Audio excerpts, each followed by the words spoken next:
so let's continue episode 4, Twisted Karma and His Last Bow. Oh, investigation part 2. Okay, we're at the Herlock Sholmes household. I still can't quite believe what just happened. Oh, I'm going to have to change... Just a second. I forgot to change the filters. Oh, never mind. The filters are fine. I changed them after co-stream stuff. Still can't quite believe what just happened. I know. I inquired with the bailiff after the court session was adjourned, and it seems Mr. Vigil was taken to hospital to recover. Yeah, because Mr. The husband of the woman who had the missing husband. Evie Vigil and Daily Vigil. I don't know what hers... I mean, Daily Vigil. But he was the former prison warden, but then he got fired 10 years ago, but he kept telling his wife he still had that job, so he's doing other stuff. But now he's in trouble because things happened, and he remembers the doctor or professor escaping, but then they got shot, I think, by our boy him, Strongheart. Sorry, it's been like 2 weeks since I played this last, so I'm trying to remember things that happened, but definitely Daily Vigil was wearing a disguise where he was some lippy, weird man who gave advice for money, and unfortunately our good friend, Mr. Tobias Gregson was, I love how it changed it to a murdered Scotland Yard inspector. He was, yay, thanks for giving us the past tense. Makes me feel really good. We're trying to figure out why and how he was killed, honestly. But he was doing an investigation into the professor stuff, and I think that's why he was getting close to the truth. Right. Oh yeah, and then that guy seems suspicious. 10 years ago now, Mr. Vigil attempted to commit suicide by jumping out of the window of the prison governor's office. Did he? But ever since then, he's completely blocked the memory of those events from his mind. I thought he just jumped out to get away from them. I didn't think he was trying to do something. Nobody knew his secret, not his family, not even the man himself, but I forced it out into the open. Was it wrong of me to do that? Did I overstep the mark, I wonder? No, I mean, Kazuma probably would have done it too, so you're fine. Bruno! Oh, hi, Iris. Oh, Iris. You were miles away. Anyway, I brewed a fresh pot of soothing tea for you. Oh, thank you. You and Susie have had an exhausting day so far, haven't you? Oh! Thank you, Iris. How thoughtful of you. Do you happen to know where Mr. Sholmes is? When we came out of the courtroom back into the defendant's antechamber, he disappeared. Oh, no, I don't know. He just suddenly sprang to his feet and left. All he said was, I must leave. I wonder if he's pursuing the mystery of the Inspector Gregson's death. Well, you know what Hurley's always saying, don't you? There are mysteries in this world that should perhaps never be solved. But I think, for the construction of a solution comes only at the expense of the destruction of something else. What does that mean? He knows very well that when you open someone else's old wounds, you often open your own too. Ew, gross. Also, hi, Dixies. But he just can't take his own advice and leave well alone. Solving mysteries is too important to him. That's so true. But that's what I like about Hurley, after all.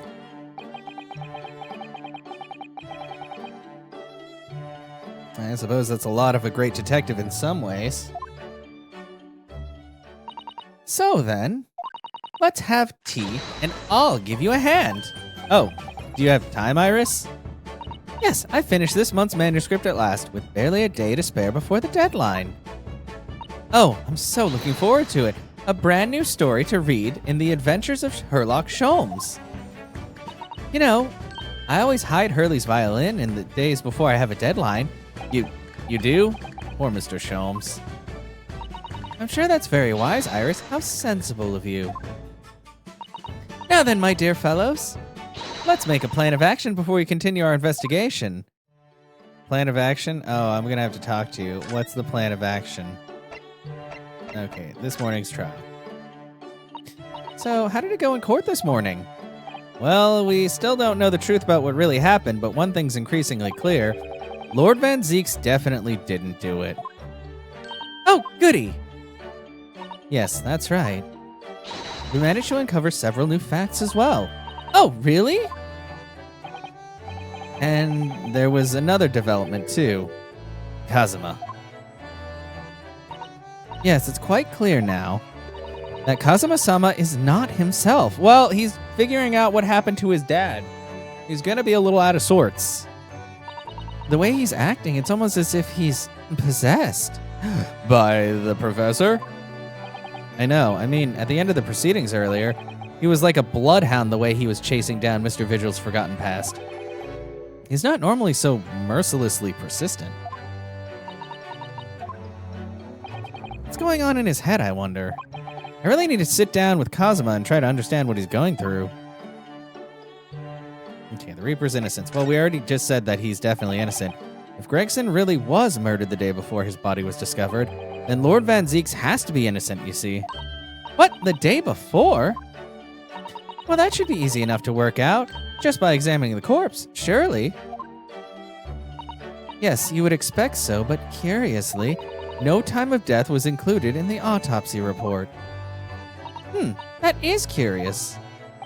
There's still unanswered questions about Lord Van Zeeks, though, aren't there? Do you mean... I mean, what was he doing there on Fresno Street that day there in the first place? Well, according to the man's testimony, he said he was investigating Inspector Gregson, didn't he? It turns out that little room was actually in the Inspector's secret office. Oh, that sounds like it has all the makings of a wonderfully devilish plot. But then why was that notice board in there covered in all those particular papers? Papers about cases with a link to the Reaper. I'm starting to get a bad feeling about all this. Yeah, because the real Reaper of the Bailey, I think, is actually Strongheart. Oh dear, it sounds more like something horribly devilish. I'll start by looking into Inspector Gregson's movements as of late. Oh, come on! I never imagined that I might have to be investigating an inspector's movements. Well, according to the entry in his diary, he was carrying out an incognito investigation of the Red-Headed League the day before his death. Oh, you mean he was doing the same as Hurley? Well, Mr. Sholmes was trying to apply, whereas the investigator was supposed to be investigating. Inspector supposed to be investigating. I do wish it had been the other way around. Anyway, as it turns out, the inspector who went to investigate the Red-Headed League that day wasn't actually Gregson at all. It was Mr. Vigil in possession of Gregson's identification. You know what that sounds like to me? Establishing an alibi. Oh my, yes, you're absolutely right, Iris. But why would Gregson need an alibi? It would appear that the inspector had something to do that he wished to keep secret. I don't believe it. I always thought he was just a harmless lover of fish and chips. But perhaps they were seasoned with something a little more potent than salt and vinegar. What does that mean? I think perhaps we should try to move away from food analogies. Yes, please. Well, anyway, if Lord Van Zeeks felt the need to investigate Gregson, yes, I agree. We must try to find out what he knows. Okay, what about his condition? Vigil, you say? Isn't that the name of the lady who came to visit Hurley yesterday? That's right, to ask Mr. Sholmes if he would help her to find her missing husband. Only Mr. Sholmes completely passed the buck to us. Actually, didn't she say that Mr. Vigil had been taken to the hospital? Do you know which one? Ah, it's St. Sinner's. Oh yeah, we remember that. That's where somebody else was. I'm starting to wonder if all the other hospitals in London have closed down. But that's amazing, Runo. You found the lady's husband already. Well, I suppose I have, by accident. And 10 years ago, while Mr. Vigil was the chief warder at the prison, he was responsible for overseeing the professor's incarceration. No! So when the convict escaped, he was held responsible and immediately dismissed. Oh, sometimes I really don't want to grow up. There's more. For 10 years after that, while he was ostensibly working as a peddler, he also had another secret job. He was paid by Gregson to be his stand-in, to impersonate the inspector. To impersonate Gregsy? But why? I have absolutely no idea. We're trying to figure that out. Oh, Ginny was right. I'm starting to think all adults are up to no good now. Oh, what is this, Persona? Including you, Bruno. I'm not an adult. Well, I'm a young adult. I haven't paid anyone to impersonate me. That means he has ties to the professor and to Inspector Gregson, though. So I do think we ought to pay a visit to Mr. Vigil, don't you? Back to St. Sinners, then. Okay, cool. Now we can do stuff. You're probably going to say, oh, we've done all we can. Yep. Well, I think it's clear what we need to do, isn't it? Let us investigate, my dear fellows. Oh, Iris, you're even more enthusiastic than usual today. If anyone has anything to hide, my special Wilson shooting iron will soon set them straight. That water pistol? It's stuffed full of a piping hot extra special blend of mine. And I'm quite sure it would be very effective. Gotta be careful not to hide anything. Well, feels a little strange that Mr. Sholmes is nowhere to be seen, but still, let's go and see what we can find out. Yes! All right. Cool. Time to go to St. Sinners.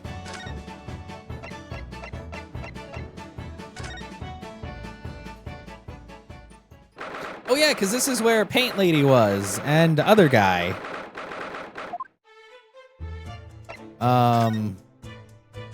Is he in the other bed? There's crutches. Oh look, a pair of crutches. Before he came to Britain, I hadn't realized they were used here as well. I imagine they were imported into Japan from Great Britain in the first place. Oh, so no one in all of Japan broke a leg before their arrival? Anyway, the sight of these things doesn't bring back good memories for me. Oh dear, did you injure yourself once and need to use some? When I was little, I thought they looked fun, so I borrowed a pair to play with. But then I slipped and sprained my ankle. Wow. I see. Contained powerful magic, those wooden staves. Power to heal and the power to harm. I think a certain cheeky boy managed to cause the harm. Yeah, maybe you're just an idiot. Have you thought of that? Who's this?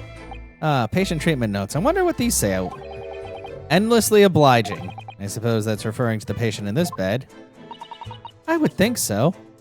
And until Mr. Vigil is a little more stable, it's probably just as well that he has a kindly person in the neighboring bed. The endlessly part is a little worrying, though, isn't it? I mean, what if Mr. Vigil suddenly declared that he'd like to take a trip out of the window? Would this endlessly obliging patient simply open it up for him and say, be my guest? Let's check with the doctor later. Wow. We really do just say the darndest things. These must be the patient's treatment notes. Let's see. Tendency to jump from windows. Remember to place cushion at base of wall outside. Aren't we a story up from the ground here? Oh dear, poor Mr. Vigil. Can't help feeling that there's a better solution to the problem than a cushion, though. Finding something you lost isn't always a happy experience, it turns out. Pursuing the truth can be a very dark business sometimes, can't it? Yes, I'm afraid it can.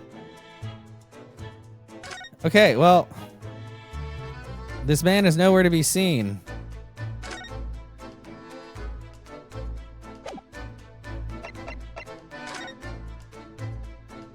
Perhaps we should leave. You just said we should go talk to him.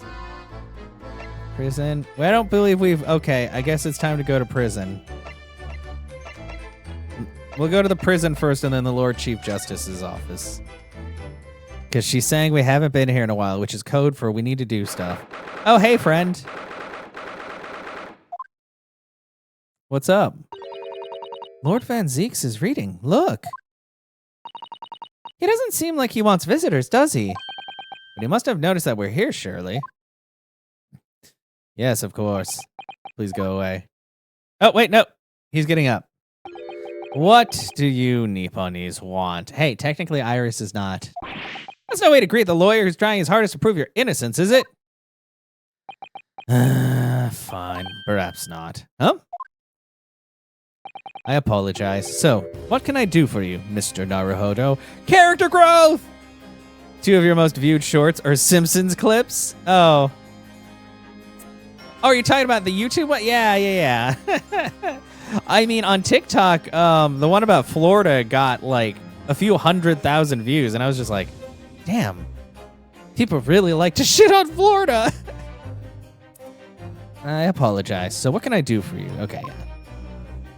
I need to make more shorts and reels and things. I need to be better about social media, but also social media is draining, and I'm like, I should probably take clips of the stream and put them up. But yeah, I don't know, man. There's a lot of things I need to do. Lord Van Zeek's speaking earnestly. Oh, the fog will lift over London for the first time in months tomorrow. Wow. This does feel very, very strange. Leave the man alone. He's learning to not hate you. I must say, I was impressed. Oh, well, thank you. Not by you, by your fellow Nipponese, your prosecutor friend. Oh, I see, yes. Wow, overshadowed once again. It's sardonic, don't you think? For a man such as me, so loathing of the Nipponese, to be entirely at the mercy of the two of you.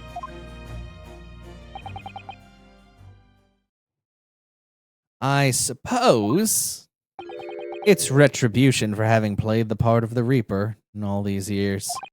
Played the part? What's that mean, sir? The Reaper's identity. You once told me that you gladly allowed people to believe you were the Reaper because it helped reduce the amount of serious crime that took place in London. If keeping quiet and playing the part benefits the cause, a cause I myself am committed to pursuing, then why would I choose to say anything? But the henchman of a criminal killed by the Reaper attacked you only the other day. And that was just the most recent of many attempts on your life, wasn't it? Someone is clearly profiting from your silence about all this. Someone is using you. I bet it's Mr. Strongheart. Believe me, ever since the Reaper first appeared, I've been doing my utmost to expose him. Or rather, expose the organization. Ah, it's a whole organization? It's inconceivable that all of those accidents were orchestrated by one man. No, the Reaper always appears to have very accurate information about the accused in each case, which can only mean that somebody at Scotland Yard is involved. Someone at... You can't mean... It's taken me many years, but I finally identified the central figure in this Reaper organization. Tobias Gregson. What? What? No. What? Wait, what? No. Yeah, what? I thought it was the opposite. I thought he was trying to figure that out. What? Also, hi, Showtime. Gregson, the Reaper? Greggy boy. What? But I thought he was researching him. So the reason you were investigating Inspector Gregson is because you intended to expose him as the Reaper? As I said, the Reaper of the Bailey is no single person. It's a highly secret organization with close ties to Scotland Yard. But there's no doubt that Gregson was a key member of that organization. Oh no. Gregson, boy, why? I don't believe it. Are you saying that that he was behind all those awful criminals meeting their... Gregson didn't do the dirty work himself. Oh. He was the tactician. His job was to covertly investigate the marks and plot their assassinations. In order to do that without arousing suspicion, he regularly needed a firm alibi. Which is where Mr. Vigil came in, posing as the inspector. Vigil knows nothing of the Reaper, but the room he rents on Fresno Street was almost certainly the headquarters of the operation. Gregson would have met the assassin there for briefings. So we don't actually know who carried out the killings then. Actually, I do have a name. What? What? Damn, you're so thorough. Why can't we be this good? Well, if you can name the man, then you have the true identity of the Reaper already then. But it's proving it. That's the problem. Or if I can name the woman. What? What? Oh. She's a young woman by the name of Asashin.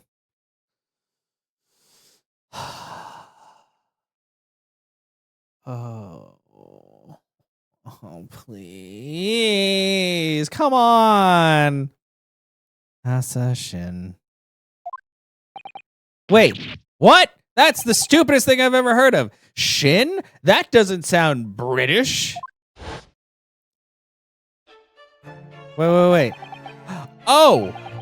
Miss Asashin, the true name of a terrifying killer I know only too well. What? What? She came to Japan posing as a visiting student. Oh, she was the... Oh, but then didn't she die? Murdered Dr. John H. Wilson. Then just when it seemed like that a diplomatic protection would help her escape Japan and conviction, the mysterious woman was herself murdered in a small summer beach hut. And that woman was actually the Reaper of the Bailey? But she died months ago. And wait, had nobody else died since she died? Huh. I guess that would make sense. Even though across the pond where we shit on America, it's either LA or Florida. Okay, I mean, fair. Dixies. Very fair. Mr. Naruhodo, this perhaps isn't the place to discuss. No, of course not. We can't mention it here. But he's helping. He's our... Oh. The fact that she killed Dr. John H. Wilson. Oh, wait. Iris is right there. That's her dad. Because Iris doesn't know, and it's very likely that the man was her father. Oh, yeah, there's that. I forgot about that. Asashin. I should let father know at once. Yes, I agree. Well, geez. Okay, Prosecutor Asagi. Kazuma, isn't it? Kazuma Asagi. You say he's a friend of yours. My best friend. He's the whole reason I got to come to Britain. It was all on his merits. I have nothing but respect for him. Yes, I understand that only the very best students are selected for such opportunities. And I had a fine demonstration of how sharp he is in the proceedings earlier today. He missed nothing. In fact, his flawless performance very much reminded me of his father. Oh, we remember him from, aside from him being, Genshin Asagi, the professor. It's true that the aristocracy at the time was the root of numerous grave societal problems. They were abusing their power, playing with the common man as pawns in politics, in economics, in war. In many ways, Asagi was carving out a canker from society that we British couldn't deal with ourselves. I see. But that's precisely why it makes no sense. Clint Van Zieks was a noble and upstanding man. He wasn't corrupt. Why did that damned Nipponese have to go and take my brother's life? Maybe there was something else going on. In spite of having once saved mine. He saved your life? How did that happen? I bet it's gonna be a new topic. Saving your life. It was 10 years ago on a foggy night. What was to be the professor's final strike had sent a wave of panic through the capital. So Clint Van Zieks had already been killed at this point then. Genshin and I were walking down some back streets at a late hour. Of course, at that point, I had no idea of the true nature of the man at my side. All of a sudden... Don't make a peep, you're coming with us! Oh, he had his sword! We were surrounded. All our assailants were armed with pistols, their faces obscured by scarves. Clint was not only from a noble heritage, he was a brilliant prosecutor as well. The scum of London hated the sight of him, and they had no sympathy for his younger brother either. I'd been targeted several times before already. Yeah, it's Van Zieks, all right, we got him! I could hear them murmuring amongst themselves. I knew they were after me. But just when I thought my time had come... If I let them kill you, Clint would never forgive me. It was Asagi's voice, just a whisper in my ear. Bang! Bang? After that, I don't remember exactly what happened. Except, the next thing I knew, there was silence all around. Genshin lay on the cobbled street. Blood was seeping from his left hand. He'd shielded me.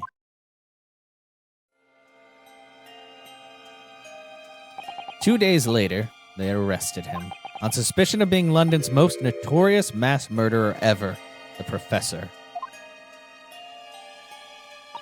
How awful for you. All at once, I lost the brother I revered and the foreign friend I held in such high regard. I'm so sorry, Lord Van Zieks. I don't need your pity. Okay, well, I guess that's everything we can get out of him for now. That's the end of my miserable tale. Never thought I'd recount it to anyone.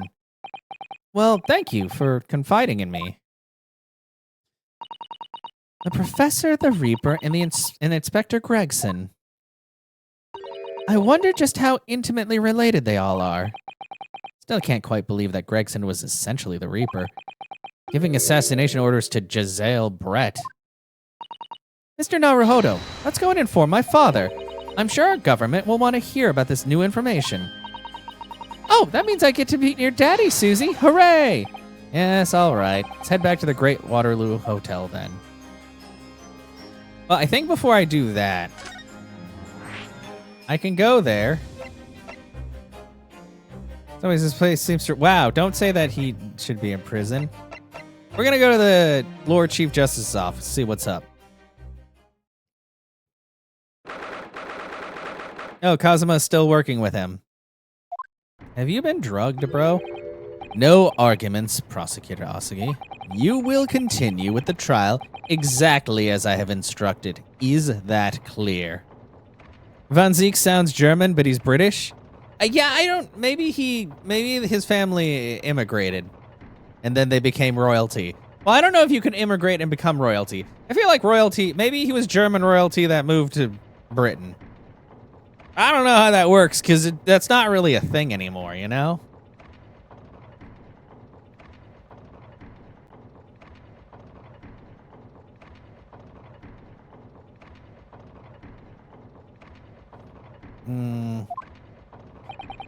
Perfectly. It's Kazuma-sama! Defying Lord Strongheart by the sound of it, never did know when to back down.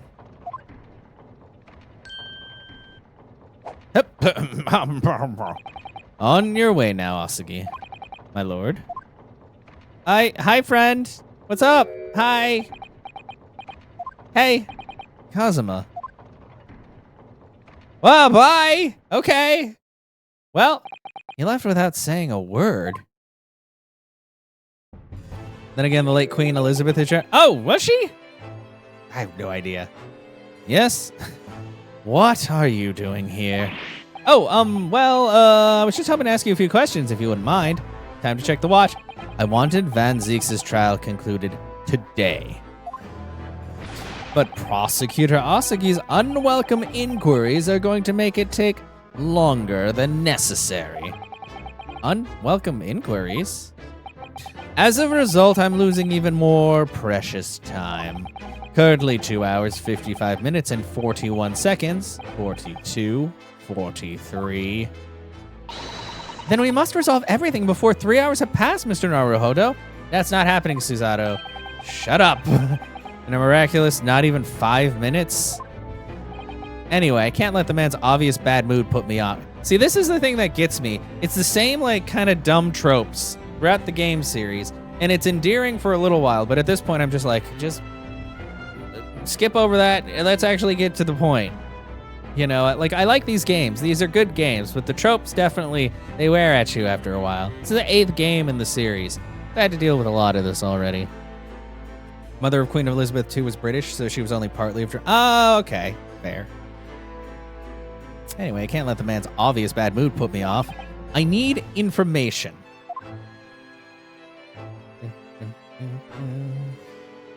Okay.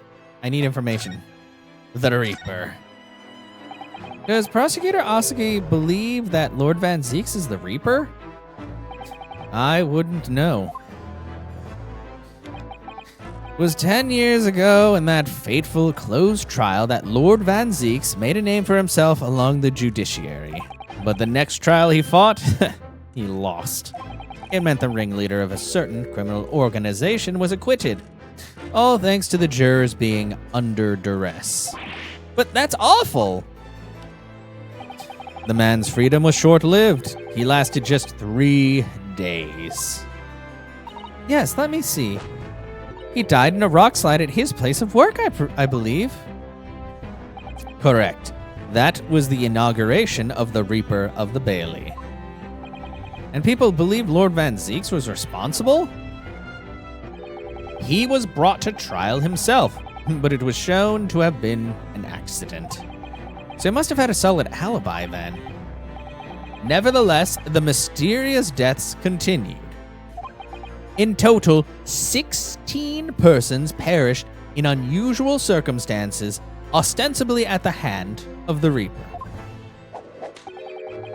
That's a long run of coincidences. Yeah, it sure is. Well, the Reaper's true identity may well be revealed by this trial.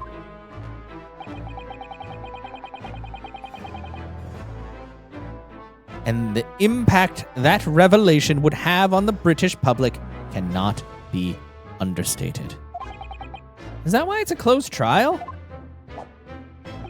Precisely. Closed trial. This country hasn't seen a closed trial for 10 years. So the last one was the professors, the trial of Genshin Asagi? Correct. Actually, we heard that originally you were going to prosecute that trial yourself, Lord Strongheart. Van Zeeks entreated me to relinquish the prosecution to him, that he might avenge his brother's death. And here we are, 10 years later, with the son of the man Van Zeeks had condemned now looking to avenge his father's death in the same way. They do say goes around comes around. However, it would seem that the new young prosecutor is harboring some ulterior motives as well. Kazuma is? I like my organization run smoothly in the exact manner that I prescribe. That sounds kind of totalitarianistic. I don't know if that's a word, but you guys know what I mean. As with the giant clock in here, I won't tolerate a single cog being out of step with the others. So that's what all these gears are about in here. Yeah, it's a clock. How could you not tell it's a clock? You can see the numbers on the other side of the clock. If the young man refuses to mesh with the other parts of my great machine, he will be cast out. I will be forced to take steps. What does that mean?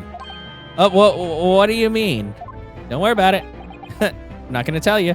Not something with which you need to concern yourself. Those steps sound illegal. In any case, all your questions will be answered tomorrow. Oh, okay. Cool. Glad to hear it. Now get out of my office. Now I shall have to ask you to excuse me. As of this moment, I've been delayed from attending my next meeting by precisely 3 hours. Oh my, that is a long time. And I hold you entirely responsible. Even though we miraculously managed to fit everything into not even 5 minutes? I wonder if you might agree to us, talking with Prosecutor Asagi? No. Discussions between the defense and the prosecution outside the courtroom are generally frowned upon. However, I will make an exception in this case. Now go. You can find him in his office. Oh, thank you. Wow, that was surprisingly cordial of you. Let's go see him at once, Mr. Naruhodo. Kazuma's my best friend in the world, but I'm really not at all sure I know how to talk to him at the moment. Well, you just say hi. Just be like, hey, bro, what's up? New location has been added. Prosecutor's office. So he's now hanging out at Barack Von Zeke's place with his bro up there. Hi. Oh, so this is the office of Prosecutor Asagi now, is it? Huh. Kazuma-sama is doing so well for himself. Can you... whatever. Even though he's always forced to kneel on the floor Japanese style in that dark corner, it's his habit to sit Seiza style whenever he's working. Okay, cool. Oh, there he is. Hey, nice swords. Kazuma. What do you want? Thought it wouldn't be long before you paid me a visit, Ryunosuke. I was right about what I said, wasn't I? Sorry? That you have all the makings of a great defense lawyer. Well, I always believed you'd fulfill your dream of advocating in the British courts. I mean, except for that time that I thought you were dead, and so I took that helm of the dream, and now you're not dead. So I guess you got it. I just never imagined for one second it would be as a prosecutor. Yeah, exactly. Seeing you stand in a foreign courtroom so gallantly realizing your dream, Kazuma-sama, I'm truly happy for you. And I am truly thankful to you, Judicial Assistant Mikotoba. Oh, that's really, distant. You could call her Susato. Bro, you good? Ryunosuke, I always thought it would be fun for you and I to shake up the British legal system a little together. This isn't quite how I envisaged it, but I suppose it's just another twist of fate. I've learned a lot of things during my time in London, like how much it sucks. About how Susato-san's father was himself a visiting student here once, along with Judge Jigoku. And about what happened with your father. Oh, is that what we're going to talk about? Then you'll have no difficulty understanding why I had no choice. Why I had to find a way to get Britain as a get to Britain as a visiting student myself. I want to hear it from you, Kazuma. As you wish, Ryunosuke Naruhodo. Don't call me by my full name. Just talk to me, bro. Okay, converse. Your disappearance. It's getting on for a year now, since what happened on the SS Buria. We were heading across the oceans from Japan to Great Britain, when a bizarre series of coincidences led to those tragic events. Hi, Des! Thank you, 54! My God! That's a long time. We've known each other for way longer than that, but that's crazy to think about. Yeehaw indeed. We're really getting to the meat and potatoes of things, because I'm on episode 4, but now Kazuma's being kind of a dickbag. I mean, I get that his dad died and he's like really frantic to figure out what happened, but come on, bro, you can chill for a second. It's your best friend, Mr. Weak Slappy Hands Naruhodo over here. Like, he called Susato like Miss Judicial Assistant Mikotoba, which is like the most divorced way to talk to a friend. Well, yeah, cut him some. I can't even cut him any slack, Des. He took his sword back. I have nothing to cut with, but now he has 2 swords. Why don't I get a sword anymore? Like, dang. I thought I'd lost my best friend forever, but it turned out that he just turned into something different. He's now Kazuma the White instead of Kazuma the Black. He's like Gandalf, but wiser, maybe. Must have been unconscious for a long time. When I awoke, I was lying on a bed. It was a narrow little room. There was a posy of flowers by the pillow. Took me a little while to realize that I was in the cabin of a ship. I slipped out of the room and headed up onto the deck. Oh, this turned into a text adventure. Were you already suffering from amnesia at that point? I don't remember. I had amnesia. Yes, I didn't know what had happened to where I was. There was just this voice in my head. You have something you have to do, something no one else can know about. Go to Great Britain. Your task awaits you there. That's a pretty demanding head voice. Like, dang.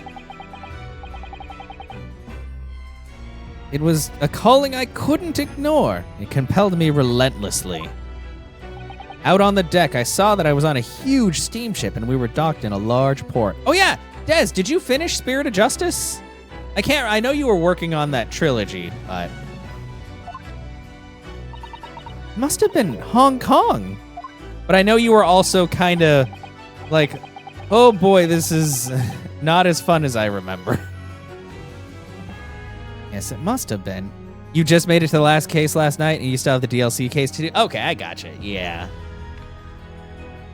Did it at least get better going into the last cases? Like, it feels like a lot of these games are like slow burns. Like, I think like the first 2 or 3 games, I was like, oh yeah, hell yeah, Ace Attorney, Phoenix Wright, yeah. And then the series kept going and I was like, oh, you guys are doing the same tropes, but there are different faces now and different things that I can do. But yeah, I don't know. Like at this point, I'm really liking the story and everything. But like every time like Susato, who's obviously the brainiest person here, I guess other than Iris, every time she makes like a Maya comment, I die a little inside because I'm like, please. You're not supposed to be the ladder girl. You're supposed to be cool and collected, good judicial assistant friend who knows more about things than me. And I know that's just the Ace Attorney way. It's just one of the tropes, but I'm just like, oh, please. But now, like, when we're actually talking and the story is moving forward and we're learning and the intrigue is good, it's like, this is very good. But then we have flashes of points where I remember it's an Ace Attorney game, and I'm like, oh, why is this person's name Assassin? Why are the puns so bad? But yeah, I'm sure you understand after playing through all these games as well. I'm still very iffy if I want to try like the Edgeworth games. Some people have said that they're all right. I don't know how long they are, but because I know there's that. I don't know about any other offshoot games.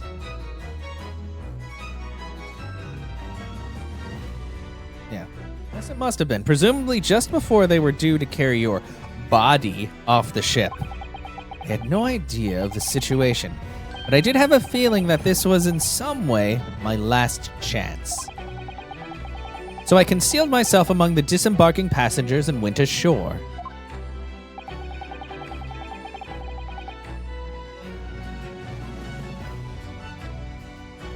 Okay. Then I disappeared into the crowded streets of that foreign port city, so I could plan my onward journey to Great Britain. Your journey... Oh, gosh. Okay, next. I wonder how many of these are going to flip over. Just under a year ago, with all my past memories lost to me, I was left behind in Hong Kong. Everything was foreign to me. The sights, the sounds, the smells. My head reeled. I was truly at a loss. I realize now that I'd escaped as a dead man, with nothing but the clothes on my back. No money, of course. Oh, how terrifying for you. Yeah, moneyless in a foreign land. Luckily, though, I had 2 feathers in my cap. One being your knowledge of English, I suppose? That's right. And on the back of that, I was able to pick up some work as a deckhand on a cargo ship.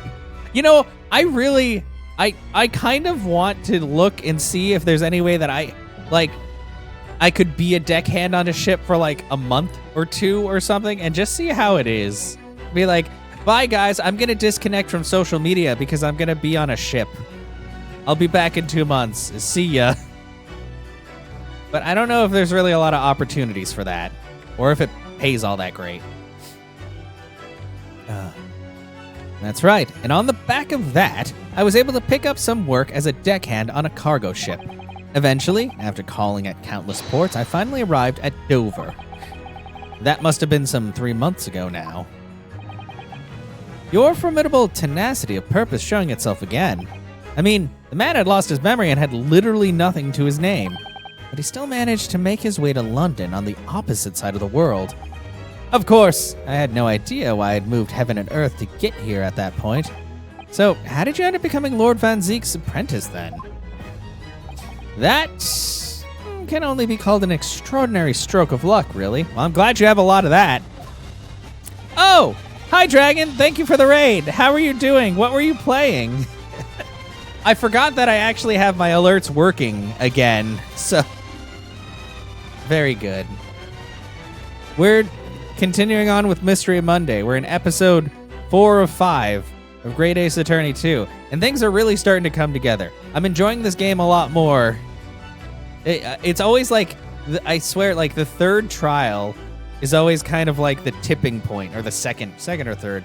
Those ones are always the ones that make me like really dislike the game, and then like it gets better. Playing Pokemon Platinum Randomizer? Oh, nice.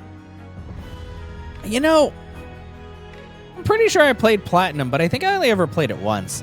Maybe once Mystery Monday's done, I'll get back to Pokemon Day and actually play all the Pokemon games that I haven't played in forever. Or that I just haven't played, like the Mystery Dungeon games and all. Because I did do Pokemon Ranger, and that was fun, even though it was different. And some of the stuff at the end was kind of, it felt a little like bullshit, but that's probably just because I could have gotten stronger, didn't use Pokemon correctly. You see, I was stopped at the border because I had no papers. They took me straight to Scotland Yard. And by sheer coincidence, Lord Strongheart was there to attend a meeting. That's when the second feather in my cap came into play. Would that have been your knowledge of the law? Yes, exactly. Yeah, he forgot himself, but he remembered law in English. Lord Strongheart was curious about an Easterner with intimate knowledge of British law. He took me back with him to the Supreme Court and assigned me to the prosecutor's office. And then 9 days ago, yeah, I got my memory back. You finally got your memory back after the trial involving Drebber. Yes, I did. Okay, how about your dad? Ever since I first met you at Yume, you talked about your dream. Mark my words, Ryunosuke. I'll be chosen as a visiting student and make my way to Great Britain someday. I'm glad you remembered that through all of the brain. Do you know the entire time about what happened to your father here? 16 years ago. Oh, look at him. Look at that little baby man. Ew, he used to be so cute and not scary. When my father left on that exciting trip to Great Britain, I was just a boy. We took a photograph together the day before his departure. It's my last memory of him. But what I remember most about my father is his unswerving sense of justice. 6 years after he left, a gentleman called at our family home. He told me that Genshin, my father, had been taken ill in England and passed away. It was Professor Mikotoba, your father, Susato-san. How many times is he going to lie about illness? Oh my. Ever since then, the professor was very good to me. He even helped to fund my university education at Yume. I'll forever be in his debt. But nevertheless, I just couldn't bring myself to believe what he told me. Oh. Then one day, a letter arrived at our house from Britain. Background streams are the best because they fit seamlessly in a daily routine, whether you're working, gaming, or relaxing. Oh, well, I'm glad. I'm sorry about yesterday when I played Mega Man X3 and I wanted to die and the world got to hear me be incredibly angry. RC was apparently, she told Zunder, she's like, Zunder, either we turn it off or you turn it down. But I don't know. Well, I guess you probably weren't here yesterday, but yeah, I started the stream like quite late and they were still awake. But yeah, I was not having a good time. I did make pretty good progress, but also that, yeah, I got to a boss fight where it was just like, wow, just end me. There was no indication of the sender, so I opened it assuming it was from an old acquaintance of my father. What I read in that letter changed my entire life. That's dramatic. What did it say? It said that my father had been a mass murderer, and the writer cursed the Asagi name. Oh no! As a result of that letter, I found out what had been hidden from me all those years. Ooh, I wonder who... somebody's pulling the strings. Letter from Britain. Presumably the letter was sent from a relative of one of the victims. If whoever it was had been a member of the judiciary, he could have been present at the closed trial. The letter revealed that my father had been sentenced to death, executed for being a killer. I'm so sorry you had to find out that way. I imagine the British government did its very best to silence whoever sent that letter. But someone who knew the truth and couldn't bear the resentment was always going to be a problem. But still, it could have been written by anyone. Why would you believe such a thing? There was a newspaper cutting included with the letter. It was the first I'd ever heard of the professor and his terrible killing spree. Well, what did my father have to say about the letter? I couldn't bring myself to show him. What? Why not? Because he deliberately concealed the truth from me by telling me my father was taken by a fatal illness. That couldn't have been easy for him, and he'd done it out of consideration for my feelings. I don't know. I really feel like Professor Mikotoba's been lying about a lot of stuff, and not just to spare people's feelings. I think it's because he's just a habitual liar. So instead, I showed the letter to Judge Jigoku. To the other visiting student. He faltered for the briefest of moments, but then he just laughed the letter off. But in that moment, I saw it on his face. He was undeniably shocked, shaken momentarily before recovering his poise. Oh. A year later, my bereaved mother succumbed to the strain of grief, and she too passed away. Jeez, man, you have a really horrible life. Lying is, yeah, no, for sure. And unfortunately, I think that Professor Mikotoba has done that a little bit too much. Because every time, like, Susato had to go back to Japan, and the letter that she got told her that her dad was ill and that she needed to get back. And so she was like, oh, I gotta get back. And then we got there, and he was fine. Little sus.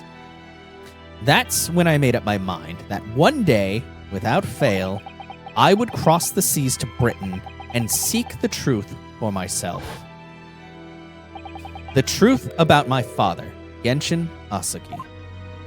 And I wouldn't let anyone stand in my way. Oh, Kazuma-sama. The Reaper's Trap. What we learned today in court turned things completely on their head. It was an impressive piece of lawyering, Ryunosuke Naruhodo. Lord Van Zeeks isn't the Reaper, you know. I almost don't want to believe it myself, but it turns out that Inspector Gregson himself, the victim, was, It's clear that the Inspector was behind the Reaper's activity all along. Wow, I'm glad it was clear to literally everybody except for me. What? You mean you knew? Yeah. All right, have a good one, Gold. Thank you so much for the raid. Enjoy the rest of your day. The real question is, who's been giving the orders to the Inspector? I'm pretty sure it was Lord Strongheart. Yes, Barak Von Zeeks is the real Reaper. What? No! No! And I know that 10 years ago, it was him who decided my father must be a mass murderer and sent him to his grave. No, it was actually Strongheart that shot him. No, he was merely seeing that justice was done as the law dictates. He's not to blame. Ultimately, it's people who condemn people. The law is just a tool that they use to do it. Wow, you're being a real ass right now, sir. And when a man condemns another, he must take responsibility for his actions. Of course he must. But I know for certain that my father would never have taken another man's life. Kazuma? On the contrary, my father's life was taken by the Reaper. Well, you sure don't seem like you're gonna listen to me. What if I present you with, nothing?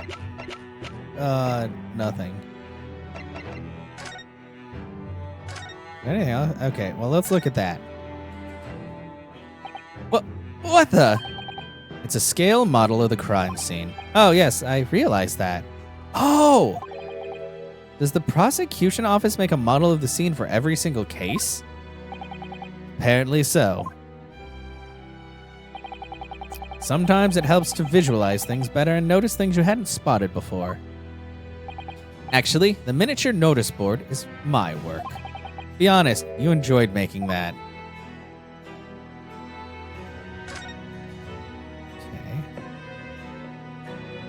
Okay. Well...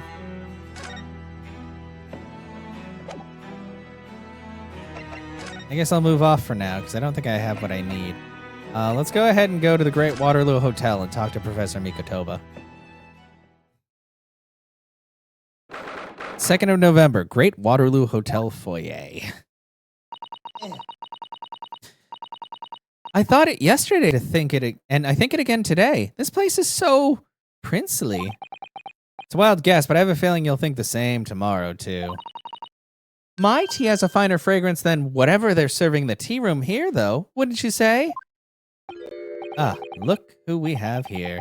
This is an unexpected pleasure. Dad! Hi, Dad. Nice hat. Oh, Father. Oh, is this your daddy, Susie? How lovely. What a charming young lady. And you are? Introductions. Plot, plot, plot, plot, plot.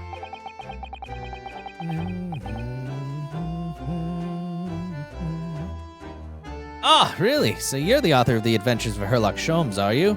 You're so young. That's me, Iris Wilson, at your service, sir. Susie's been such a wonderful friend to me over the last year, you know. Well, Miss Wilson, I must say I read your work regularly and with much interest. Iris actually lives with Mr. Sholmes, you know, Father. Is that so? Well, perhaps that goes some way to explaining that bright look in your eyes. Hee. Oh my god. You wouldn't be smiling so airily if you knew just how bright she is, believe me. And the fact that she always has a gun. Now then, young Naruhodo, it was a pleasure seeing you in action earlier. As an invitee of the symposium, I was allowed to observe from the gallery after I twisted some arms. Not literally, of course. That would be illegal. Also, hi, Kit. Thank you for the stretch. And I must say, it was a truly exemplary performance. Oh, well, thank you very much. Although I'm fairly certain you omitted by Kazuma on the end there. No, please don't understand. It was you who impressed me. I swear to God. That's one of the other things that gets me, Des. I thought that blue text was in my head, but maybe I just constantly... I guess maybe one of the jokes is the fact that you just can't keep, like, the emotions off your face. So maybe I made, like, a really blah face, and he just assumed I was talking about that. No, please don't misunderstand. It was you who impressed me. Really? You didn't miss a step against Asagi, and we all know how capable he is. Really, to have matured into such a fine defense lawyer in less than a year is quite extraordinary. It's very kind of you to say so, and really nice to hear. What I saw in court today confirmed what I'd been hoping for. The favor I mentioned yesterday, Naruhodo. I trust you haven't forgotten. What favor? Oh no, I forgot. I did forget. But it's been like 2 weeks for me, so it's fine. You did mention something, didn't you? Take care of my daughter. But first, we have something to report, Father. Of course. Shall we take tea while we discuss matters further?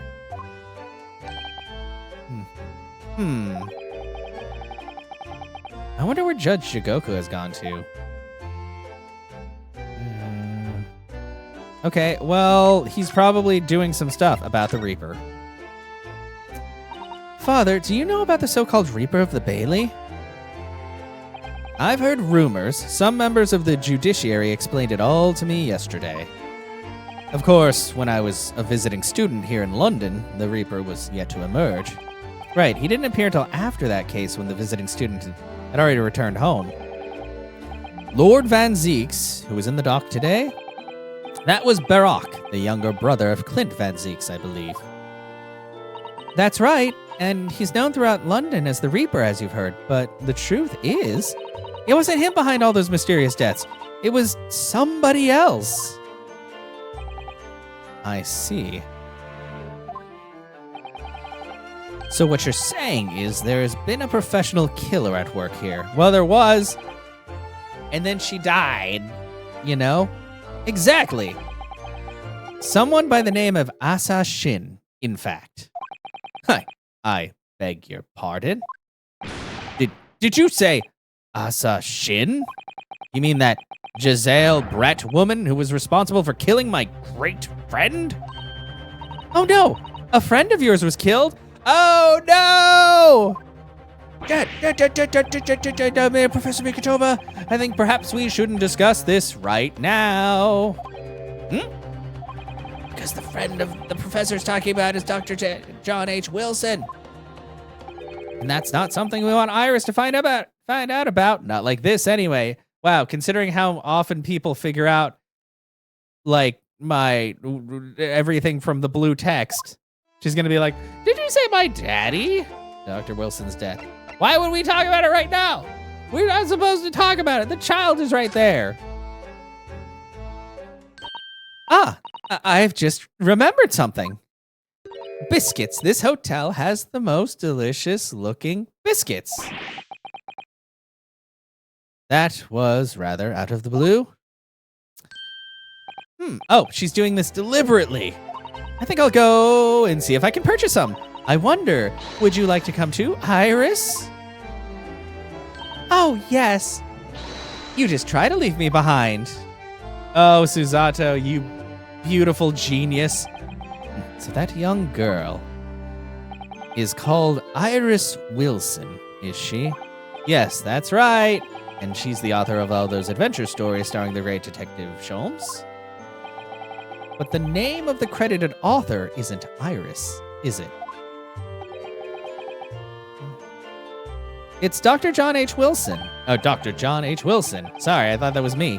Yes, I know. It's the name of her father, you see. Her father? Yes, and now you understand why I was like, beep. Red flag, stop talking. Dr. John H. Wilson. I was deeply indebted to the man for all the kindness he showed me during my time in London. That is why I was keen to reciprocate and invite him to the Imperial Yume University 4 years ago. And that got him killed. Good job, Dad.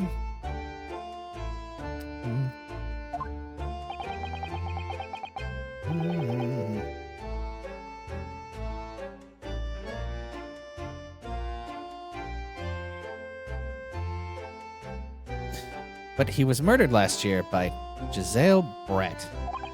What? Why? Why would the hand of the Reaper stretch all the way over there? To Japan, because it shouldn't.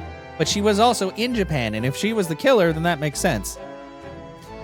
Iris knows nothing about that case, but it seems very likely that the victim, Dr. Wilson, was her father.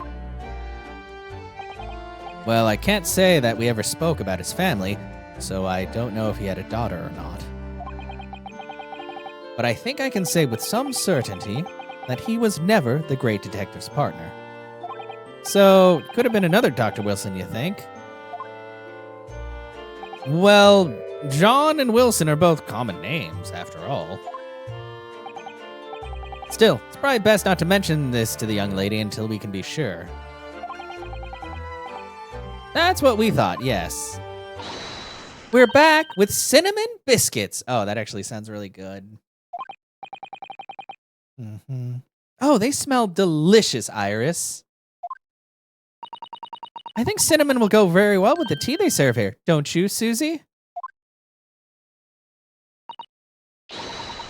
Yes, I'm sure you're right, Iris. Judge Jigoku, where is the man? I haven't seen Judge Jigoku for a while, have you? Guilty! I thought he showed up. It's a sepia tone needs a flashback. But that guilty is still ringing in my ears. Oops, wrong button. No, now that you mention it, I haven't seen him since this morning either. And he didn't tell you where he was going? I thought you guys were friends. I suppose since the symposium's opening was postponed, he'll have gone to explore the Great Exhibition. That reminds me of something you mentioned yesterday. About Judge Jigoku having once been on the dock himself? Ah, yes. It was all tied up with that accursed trial. The closed trial. Kazuma's father. Zashiro was trying to mitigate Genshin's guilt, so he took to the stand to testify. But he got a little carried away and, actually managed to break the witness stand. Oh my! Did he bring his gavel? He also said some contemptuous words about the British Empire, for which he was charged. Oh dear, although it's worryingly easy to imagine him doing that. Well, it was all right in the end. He was acquitted and we returned home to Japan together. Thank goodness.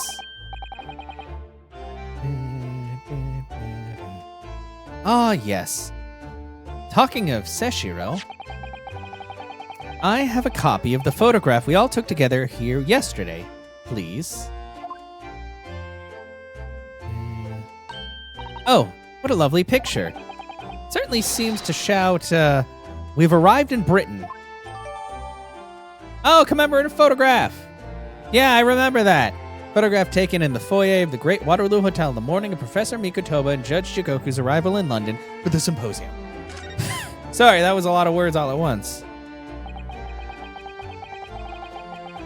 None of us had any idea it was coming when we took that, did we? No, that's so true. The favor. What was the favor again? So you mentioned a favor that you'd like to ask me. Oh, he hadn't asked it yet. I don't want to discuss it with my daughter here. Well, this fateful trial that you're fighting, one way or another, it will be over before long. And when it is, I'd like you to accompany me back to Japan. What? You want me to do... What? Father? What's the meaning of this? Now, Susato, you should understand. You've seen how our courts work firsthand. Japan's judicial system is in its infancy, especially when it comes to defense.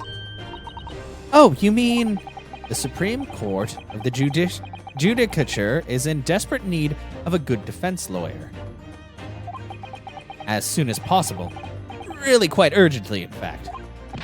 But I've not even been in London a year yet. I've read all of Susato's reports. I'm well aware of your extraordinary talents.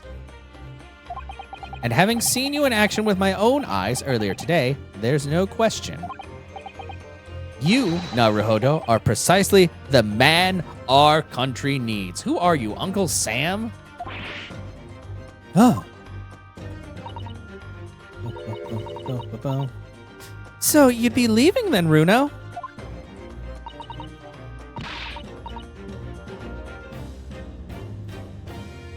Let's say it.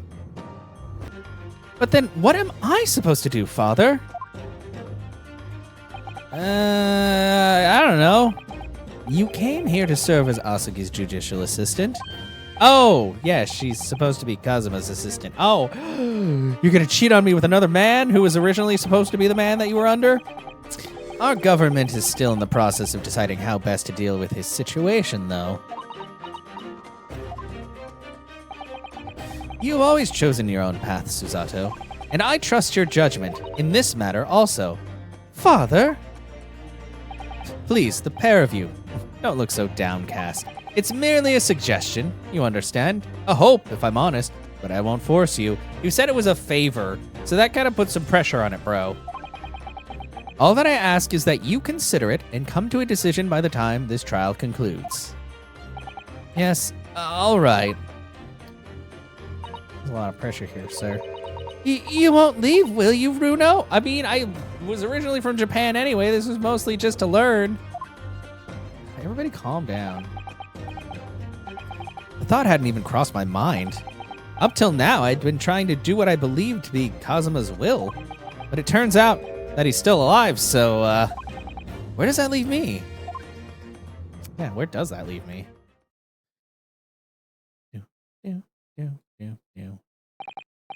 Well, if you'll excuse me now that I've thoroughly, messed up any semblance of peace, I'm gonna go. I need to telegram the government ministers and the Japanese police with this information about Assassin. Well, I guess it would be assassin, because assassin. Of course, Father, thank you. I look forward to next month's installment, Miss Wilson. Oh, good, and please, do come to Baker Street sometime, won't you? We'd love to entertain you. I would be delighted. The best of luck for tomorrow, Naruhodo. And, give my suggestion your full consideration, won't you? Yes, I will. Like back home. Jeez. Come on, man. You know, Kazuma-sama has always meant a great deal to my father. I'm sure he'd love the chance to meet with him and talk to him about all of this. Yes, no doubt. Assassin? Of course, it's so obvious. How could I have neglected to consider the possibility before now? Mr. Sholmes? Hurley, where have you been? Why, I joined you all for tea, of course. What an extraordinary question. I didn't notice you at all. No matter, no matter. Anyway, to more pressing concerns. Mr. Naruhodo? Oh, yes? I must dispatch a telegram to your country at once. It is a matter of much urgency. To Japan, you mean? Tell me, to whom can I entrust the task? Quickly now, who? Well... My father has just now left to send a telegram to the Imperial Police Bureau of Japan himself. I see. Well, he looked reliable enough for a bearded fellow. What does that mean? I don't think what Father Sportsby considered a beard, Mr. Sholmes. There's not a moment to lose. Kindly ask your trusty, unshaven father to see this is sent. What? Susato, my queen. Yeah. I will, but what is it? Don't worry about it. No questions at this time, if you please, Miss Susato. All we can do is pray that for once my deduction is awry. Oh, what is that? Why is that so foreboding? Doesn't that imply that your deductions are normally correct, Mr. Sholmes? Which is exact. Now then! Yeah, they're usually kind of wrong. I mean, they're in the ballpark, but... You may be surprised to learn that I am a very busy man. I certainly have no time to hide behind settees and eavesdrop on other people's conversations. So that's what joining us for tea meant. I leave the sending of this in your hands then, my dear fellows. Okay, bye. Wait a minute, Mr. Sholmes. He just sort of ran off, didn't he? At quite a pace. And left the unpaid bill for his tea behind, too. Oh, it's not complimentary? Oh, no. I must catch up with Father at the telegraph office at once. And I'll run and call us a cab straight away. Okay, bye. I'll just be alone with my thoughts. And there was me thinking everyone would be clamoring to pay Mr. Sholmes' bill. Of course not. Do I even have money? Do I get paid? Oh, I can only move. Wait, can I look at this? I can only look at the commemorative photo of me being sweaty. Alright. Okay,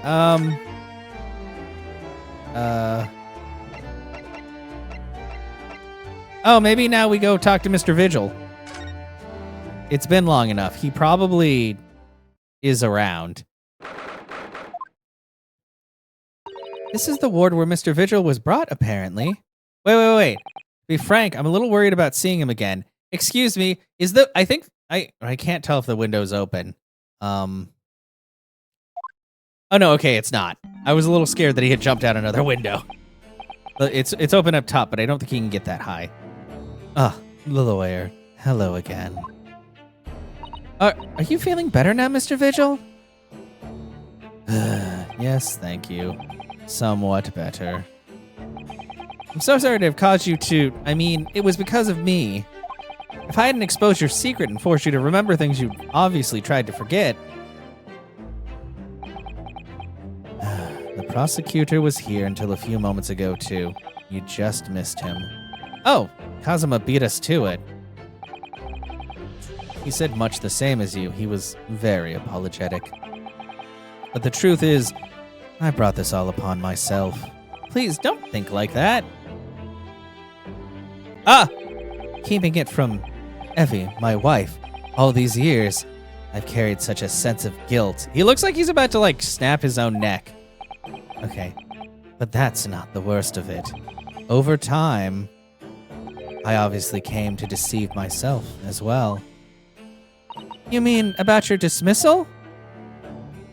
Looking back now, I'm beginning to think that perhaps Inspector Gregson didn't stumble across me by accident at all. I mean, he compensated me so generously for acting as his stand-in. He was clearly concerned for my well-being and doing what he could to help. So perhaps Gregson knew exactly what had become of Mr. Vigil all along then.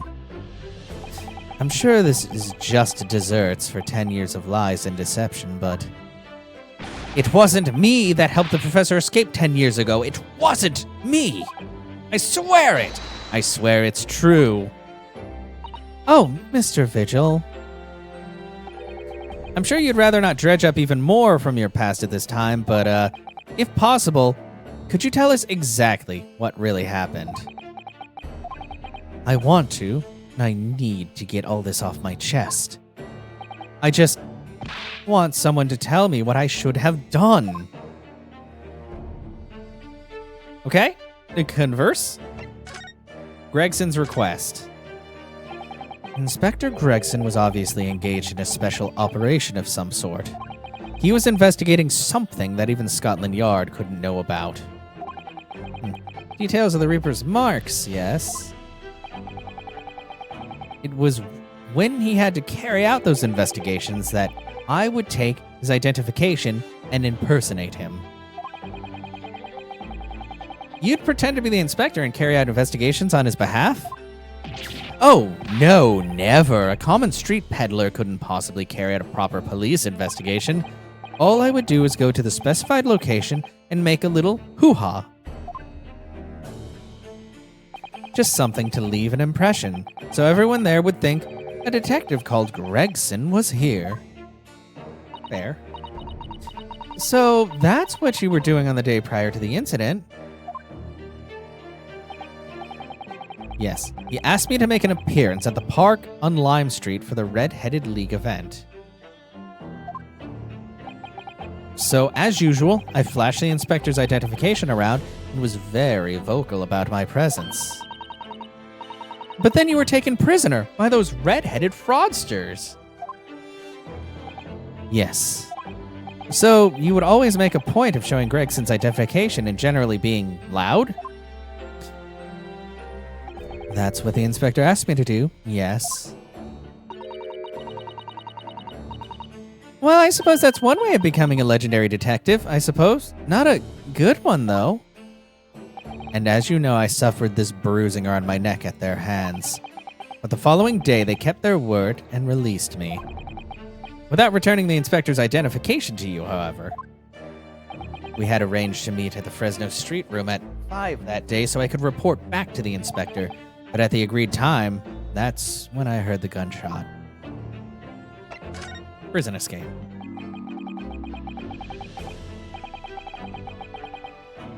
It was at midnight on the 17th of June 10 years ago. That was the time scheduled for the execution.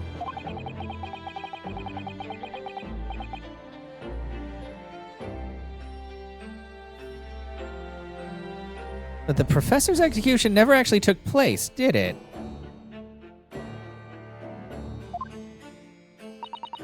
Or rather, the execution itself must have been used to effect the plans of escape. Yeah, that's what it feels like.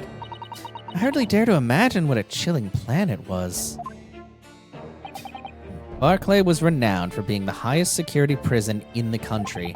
Everything that went in or out of the place was searched multiple times. But there was one notable exception. Or rather, one notable loophole, something that was never questioned. I have a feeling I know what that loophole was now. The coffins in which the bodies of the executed convicts were placed, correct? Yes. Once the coroner had confirmed the death of a condemned convict, the body was taken in its coffin for immediate burial in the Lowgate Cemetery just behind the prison. The chief warder had the first sign the necessary papers. Wait, isn't the chief warder what's-his-face? And after that, no member of the staff was permitted to touch the coffin containing the body again. Or was he the chief warder?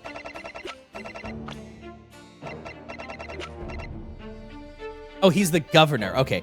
Barry Caden is the governor. And he was the chief warder. Okay. I wasn't sure of the hierarchy.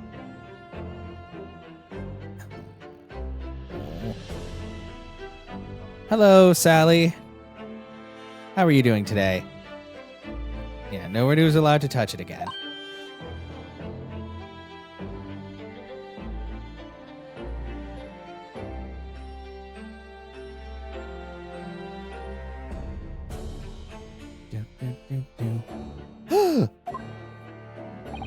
When executions took place, only the executioner and the coroner were permitted inside the chamber.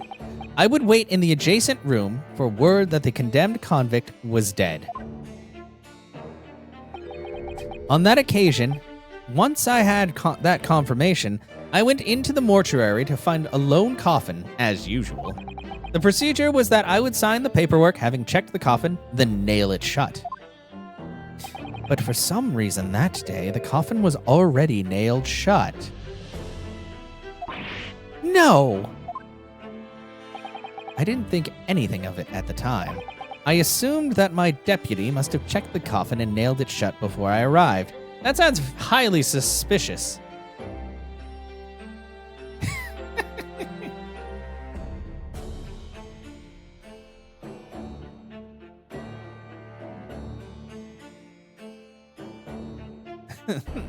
Sorry. Des just sent me a really funny picture of Herlock Sholmes. Oh, goodness. Have a good day. Thank you. I hope that your day is well. Okay, check the knot. Okay. So you mean the coffin contained... Yes, I can only imagine that Asagi, having escaped his execution somehow, was alive inside the coffin. The coffin was then taken out through the main gates and deposited in Lowgate Cemetery. Presumably there wouldn't have been enough air inside to breathe for long. So in the early hours following the burial, somebody dug up the coffin again to set Genshin free. But in the end, he was fatally shot in the graveyard anyway. Who tried to help him? I wonder if it was Mikotoba. What on earth really happened in Lowgate Cemetery that night, I wonder? I'm afraid I really don't know. All I can say with certainty are two things. Asagi couldn't possibly have escaped that way without help from somebody working in the prison. And that somebody was not me. Okay, the convict. Asagi. Obviously, you knew the man then. The professor, I mean. Genshin Asagi. Yes, I remember him well. In fact. Would you mind telling us what you know? Well, having been condemned to death, as he was, any contact I had with him... any contact I had with the man was short, obviously. After that trial, which was carried out behind closed doors, attended only by elite members of the judiciary, they call for his execution to be carried out at the earliest possible opportunity. The outcome of the trial was set from the beginning, wasn't it?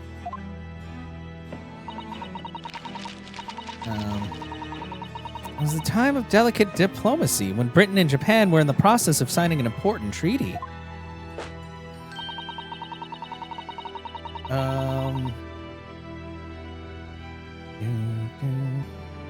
That meant that this potentially destabilizing case had to be dealt with swiftly and discreetly. The man had less than a week in total. As I was the chief warder, I oversaw his short stay in the cells until his final hour. I remember being struck deeply by his noble character and incredible resilience. What do you mean exactly? I don't know, he seemed like a chill guy except for the fact that they accused him of being a horrible mass murderer. He was a killer of many men, but he was always quiet and polite. Well, how do we know that he was the killer? People just said he was a killer. That doesn't mean he's a killer, it just means it said it. I don't know, man. This is so... He was a gentleman and a man of intellect. In fact, I couldn't bring myself to believe what he'd done, so I asked him one day. Oh! Did you really do it? There was 5 members of the aristocracy whose lives were taken. Were you really responsible? I'm guilty of the unforgivable crime of ending another human's life, yes. What? That's so vague, though. Who did you kill? The following day, the closed trial took place, and the verdict was no surprise. Guilty. That night, when he was brought back to his cell, I saw something unusual. Something unusual? What? The last will and testament of Genshin Asagi. What? That's very important. Excuse me, I need to see that.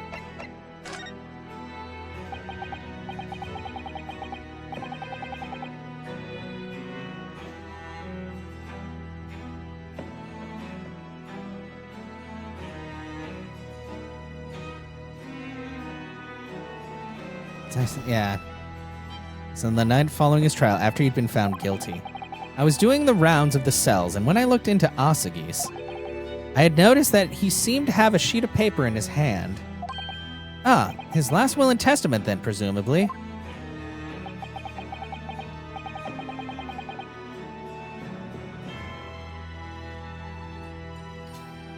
As soon as he noticed me, he hurriedly shoved it behind his back. Did you get it, though? But why did you find that so unusual? Isn't it normal for a man to pen a will when he knows his death is nigh? I mean, I guess. Yes, that's true. But there were special conditions to Asagi's incarceration, you see. What sort of conditions? Yeah, ugh, everything's weird about this. Well, even though he was held in a cell designed for condemned inmates, he was allowed to keep his personal effects with him, with one exception. Really? He was allowed his things? That is unusual, certainly. Especially if he's a murderer, you know? Of course, he'd been convicted of killing 5 members of the aristocracy. But at the same time, he was a guest in our country from the Empire of Japan. Now, Susato is quite cute. Sometimes she does say things that portray how intelligent she is, but she does her best. The powers that be determined that his final days shouldn't be needlessly uncomfortable. Well, that's nice. And what was the exception you mentioned to the personal effects he was allowed? That's the point. He wasn't permitted to have any writing materials. Oh! That's highly suspicious of them, too.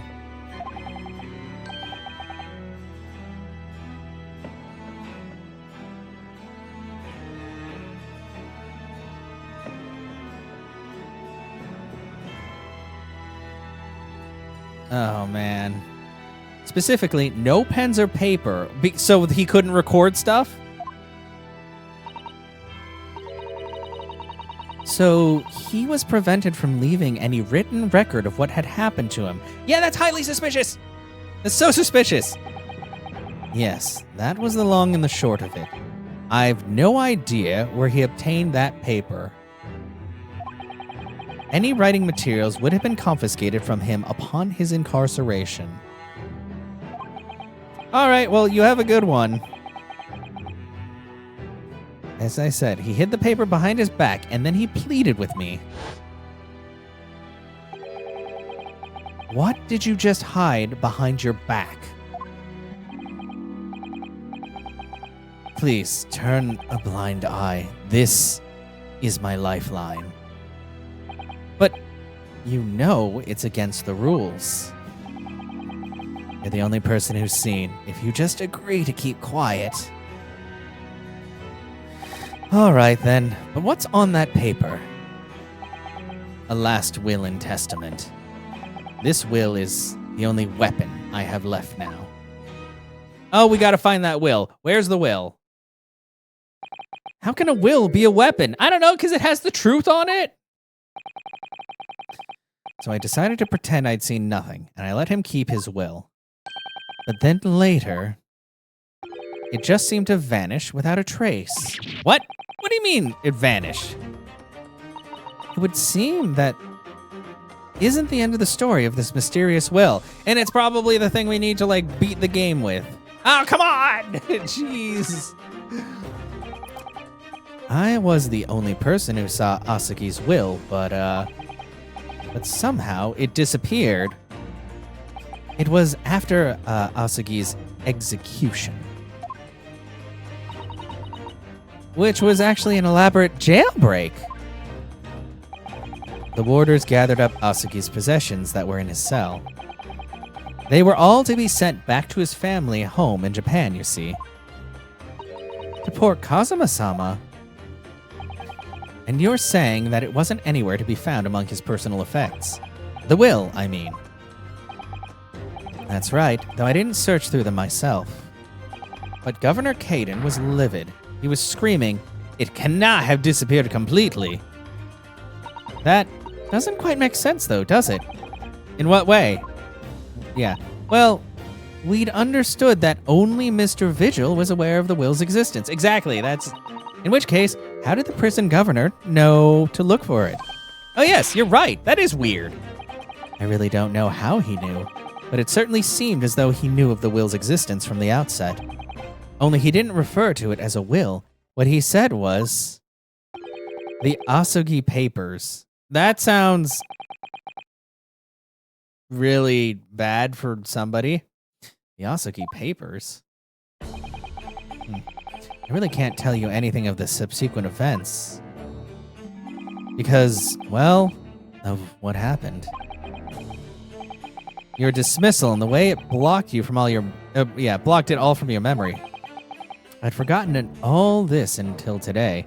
I don't suppose it's relevant to the case, though. Actually, I think it's very relevant. Well, anyway, thank you very much for sharing with us, Mr. Vigil. We're very grateful.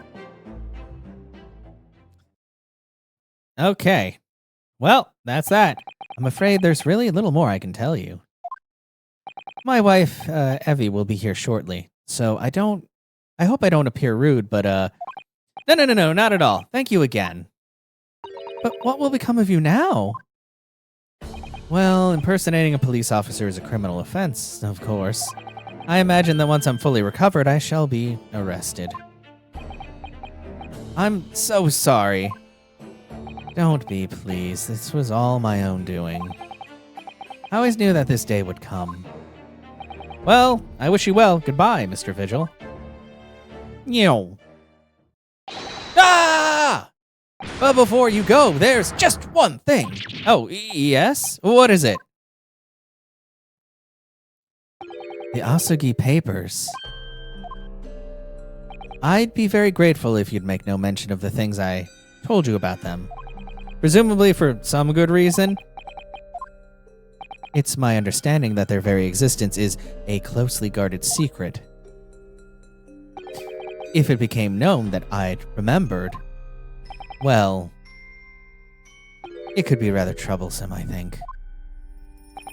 I understand. Okay. Some sort of will that Genshin Asogi penned just before his death, which the man himself claimed was his last weapon. I wonder, perhaps it had something to do with his plan to escape. If there's anyone who might know more about a document than Kazuma's father left behind, it would be Mr. Vigil's governor. And we know precisely where we must go. Back to Barclay Prison. Okay, back to the prison. A new location has been added. Wait, what new location? Oh, the governor's office. Okay, so we're not going to the prison. We're going to the prison governor's office, which is still in the prison, but not technically the prison, where I'd expect to talk to our boy Barack von Zeeks. Do-do-do. Hello, sir with the... Where'd you get that scar? Ugh, back again, are you? Yes, hello. Large man. I've heard all about your investigations. I read the reports just now. You found them, eh, Visual? Yes, luckily. Well, anywho, the laddie doesn't work here no more. So, your case is naught to do with Barclay. I would ne'er like you to get the wrong idea about that. Of course, yes. Mr. Vigil stopped working here 10 years ago now, so, yes, we've seen his dismissal notice, haven't we? He was given the chop. Aye, Gimmer, you can very well. So, how about a wee handcuff biscuit? Oh, they really are like little handcuffs. And hard as irons, too. So, what's brought you down here to the day? Yeah. Well, there's something else we'd like to ask you about, actually. Is that so? We believe there might have been a document that disappeared from Genshin Asagi's cell. I think it's called the Asagi Papers or something. He literally just said, please don't talk about this, and I immediately talked to the head of the prison about it. Oh, time to put away the biscuits. Not having it today. Did I no say Gregson's death is not to do with things that might have happened at Barclay? Leave the past in the past, laddie. Let's not footer about with irrelevant details. His expressions changed completely. We're clearly onto something here. Choke. But I want to talk about it. 10-year-old legacy. That murderer's botched execution and the whole miserable escape. They were Barclay's darkest hour, shocking embarrassment. Because the convict had a collaborator on the prison staff, you mean? Aye, for shame. The coroner who confirmed the death of the man after his execution, Courtney Scythe, and my chief warder at the time, Vigil, who was in charge of the whole affair. But Mr. Vigil says he didn't know anything about it. Of course he does. The rascal would not say otherwise, eh? More handcuffs? Oh, how could I say no? You can never have too much iron in your diet. Come on.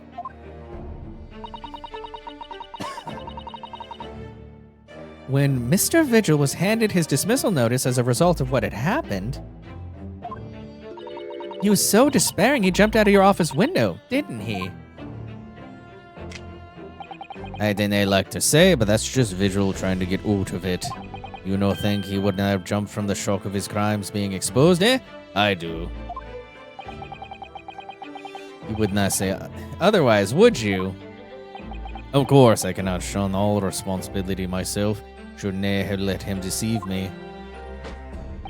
Actually, there's barely anybody that kens what went on at the time now. With Gregson having been murdered and Dr. Scythe forbidden from having any visitors. No visitors? Someone obviously doesn't want her giving anything away. Yeah, this is all sounding really suspicious, you know? Well, we're not going home empty-handed. And I would not dream of sending you packing with naught. Kimmer, here, take a handcuff or two. Oh, well, it would be rude to say no. Wouldn't want to become anemic. Yeah, don't you just love the fact that they repeat the same jokes multiple times? No, no more. I suppose if there's anybody who might still can about what happened back then, it'd be that last from the forensic division, Maria Gori. Maria Gori? Aye, Scythe's daughter. She did not have no more, just the one. That the wee bairns followed in her mom's footsteps. You didn't ever seen her without a scalpel in her hand. Terrifying. Oh, the one who asked if I was ready to be cut up. Hi, Zunder. Mama, what is this? Can I cut it? And, yeah. She called her mama because it is her mama. Dr. Scythe's daughter, Maria Gori. We could do with talking to her. Oh, well, let's talk about Gori. So, she's Dr. Scythe's daughter, but her surname is Gori? Aye, there's some family history, I'm sure, but I didn't ken the ins and outs of it. She grew up watching her ma'am working with the bodies of folk who died in stranger circumstances, and decided to do the same with her own life. I can understand it myself. Perhaps she was driven by a deep respect for her mother. I don't know, I think she's just like cutting things up. Perhaps. Anywho, she was in charge of Gregson's autopsy, I believe. Right, and the coroner responsible for this incomplete report. Someone once told me once the wee lassie always loved her mam's stories about cutting up bodies. There's even a rumor that she used to listen to the funeral march as a lullaby. Fun.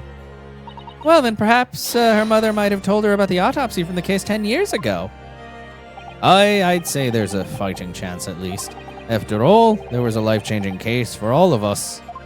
I really need to speak with Miss Goria herself about this, I think. Well, thank you very much. We're not done yet, though. There's still something to talk about. I'm no happy about any part of this. Took years for Londoners to finally forget the whole professor business.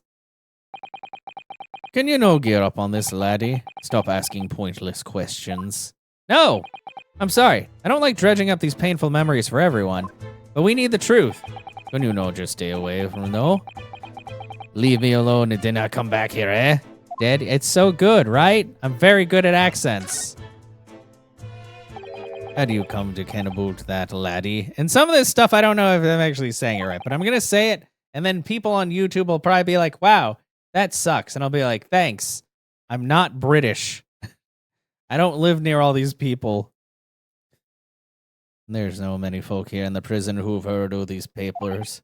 Oh, well, can't tell Mr. Vigil told me. I mean, to be perfectly honest, is off crying somewhere. Well, good. Sorry, Granddad. I'd have to have like a Japanese accent or like an English accent for Susato and Ryunosuke, but I'm not going to do that. It's a little too much. I'm afraid our sources must remain confidential, sir. We've been led to believe that the papers are actually a last will and testament. Is that right? The professors, or rather Genshin Asagi's. Aye, that's right. You're well informed, Jimmy. My name's not Jimmy. Oh, is that the end of the silent treatment? But after the convict's execution, it mysteriously vanished from his cell. From his cell, didn't it? Yeah, because it's... Kazuma's dad is Genshin. Terrible. Ivers, no. You're off at half cock there. You can't say that on a game! I think you did not quite get your facts straight. It was there in the cell exactly where it should have been. Oh, not what we've heard elsewhere. Oh, let me just have a wee hope around here. Sure I can find it. Did you? Oh, here you are. See? Are we allowed to have those? The Last Will and Testament of Genshin Asagi, written with a calligraphy brush. Of course, I cannot read a word of those Japanese squiggles. But I mind it says he leaves all his worldly possessions to his son back in his homeland. Also, hi kid, how are you doing? Yes, that's correct. That's the gist of it. So these are the Asagi papers? Oh, of course they are. Papers written by Asagi. No doubt about it. There's no mystery here, laddie. That's your lot. After all, the stramash or the slicer of an execution. Those are words. We sent the man's possessions back to his clan in Japan, and that was the end of it. Yeah. I think we ought to make a record of this, Mr. Naruhodo, just in case. The Asagi papers have been entered in the court record. Okay. One thing before you go on your way, Mr. Naruhodo. Oh, yes? Those papers are not to do with Gregson's death. I don't know, you guys keep saying that. I prefer if you did not make no mention of them outside this office, or rather, I would not just prefer it, consider it an order from the highest levels of our government. Well, you're not the highest levels. You can't stop me with your big, muscly arms. I understand. I'm totally going to use it in court. Thanks. I'm going to take a gander. I have so much stuff. The last will and testament of Genshin Asugi. I, Genshin Asugi, hereby request that upon my death, any and all material possessions and wealth belonging to me in London be delivered to my son, Kazuma Asugi, in the Empire of Japan. It is with deep sadness that I accept my fate in this foreign land, in the knowledge that I will never see my homeland or family again. But I regret nothing about my chosen path. Murder, supposedly. Okay, well, I guess it's time to go to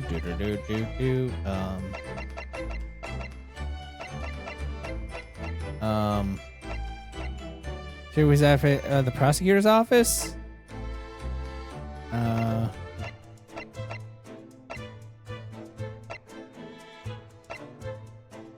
Okay, I guess we gotta talk to him about what's her face?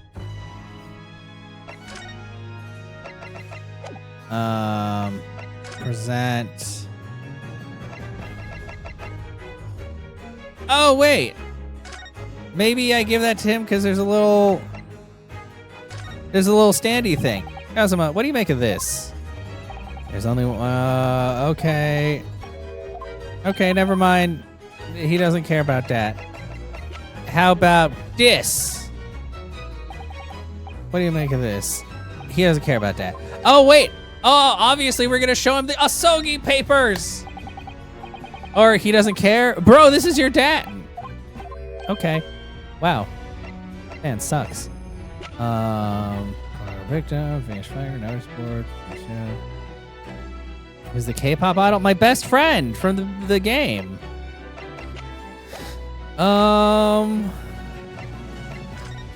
What the hell am I supposed to examine something else? His desk? There's Lord Van Zeek's incredibly stylish desk. It's not my style, though. No, I noticed you've been working on the little table on the floor and sitting down, Seiza style. I thought it was some kind of punishment set up by Lord Van Zeek's when I first saw it. No, I just prefer to sit down on the ground. I find it the most comfortable way to work. Oh, is that so?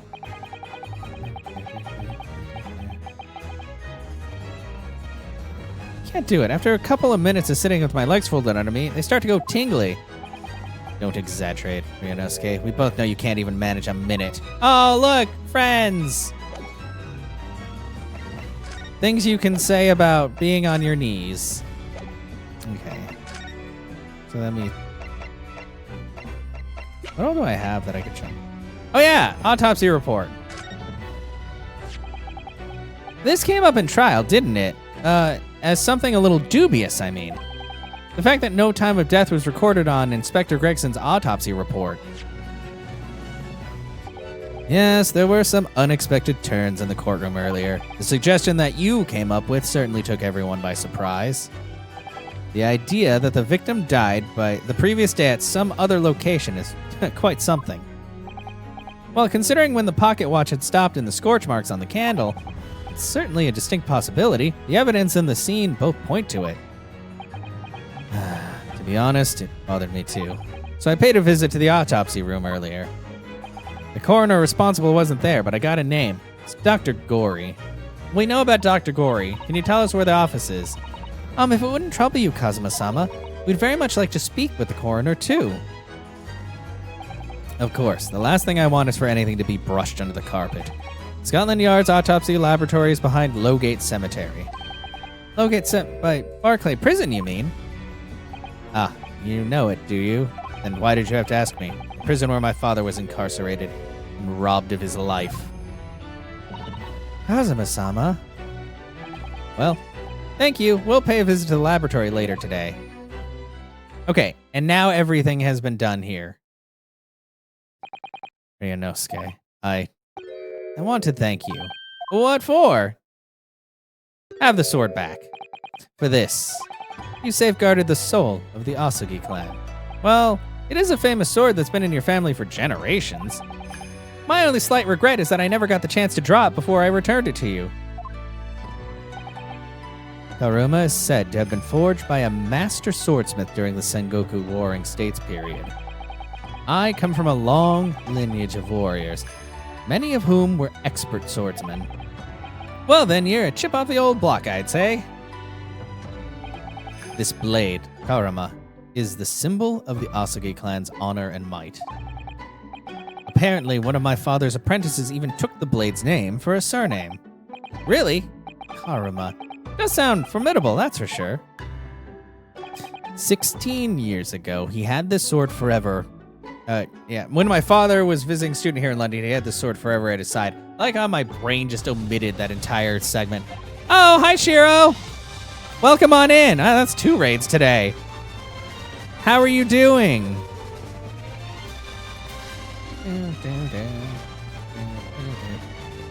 That means so much to me that I have it by my side again now.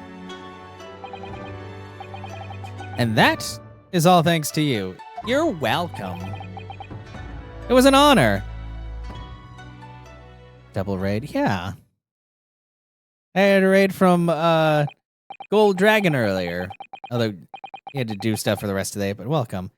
Bitrate went haywire and wouldn't even say, oh, that sucks. I'm sorry. Ugh. It's not fun when it's just like an internet thing that you can't quite get figured out. Or maybe OBS. I have had, thankfully it hasn't happened in a while, but OBS used to have like memory leaks quite a bit, which was annoying because you'd be streaming and everything would be fine, and then it would just crash. And you're like, cool. I did want my stream to end now, I guess. Now, I have preparations to make for tomorrow. Perhaps I said a little too much. What do you mean? Kazuma, you've changed. No, Ryunosuke, I haven't changed at all. It is you who's changed. Actually, I think we both changed because you're kind of being a dick. Stuff you hadn't seen before, it went way over your bitrate. Oh, that is weird. I can completely understand your resentment of Lord Van Zeeks given what happened, but the fact is, those events in this case are, well, unrelated. Is that what you want to say? How can you be so sure? What do you mean? What do you mean he hasn't changed at all? He's kind of being an asshole. He's very unfriendly feeling. He's very cold. I mean, he called fucking Suzato Judicial Assistant Mikotoba. You're telling me that he hasn't changed. What do you mean? Never mind. That man is the Reaper, and it's for that reason that the inspector was killed. I'm going to prove as much in court tomorrow, by whatever means necessary. You know, whenever people say that, that's bad. I can't let you do that, Kazuma. I know you'll do what you have to as a lawyer, but I'm sure I don't need to tell you that I won't be taking any prisoners in the courtroom. I would expect nothing less.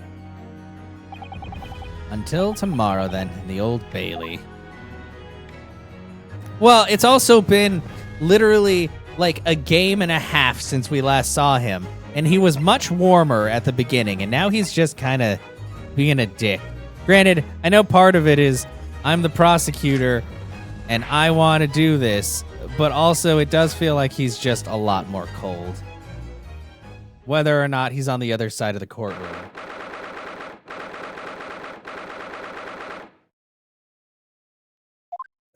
I mean, I understand it's all about his father and all that, and he really does think that Lord Van Zeeks did it, but it's like, no. Also, things have changed since your mom died, huh? There's a lot of weird things here. Oh, wait, she didn't die. She's in prison. I don't know why I immediately assumed her mom died. You know, a lot of people die. This place really is creepy, isn't it? Well, being in a dead room, it's probably full of the spirits of the dissected. But actually, there's a rather pleasing scent of roses in the air. Well, being a dead room, the coroner probably needs a bold scent like that to mask the odor of death. Iris, do you think we could change the subject? Gory's mother, Dr. Scythe. What was that? Okay, yeah, you're sharpening your knife. Over there, because you never have a scalpel out of your hand. Dr. Gory? Are you still wearing your mask? Yep. Also, that scalpel is way too big. That's not how scalpels are. What? That noise before.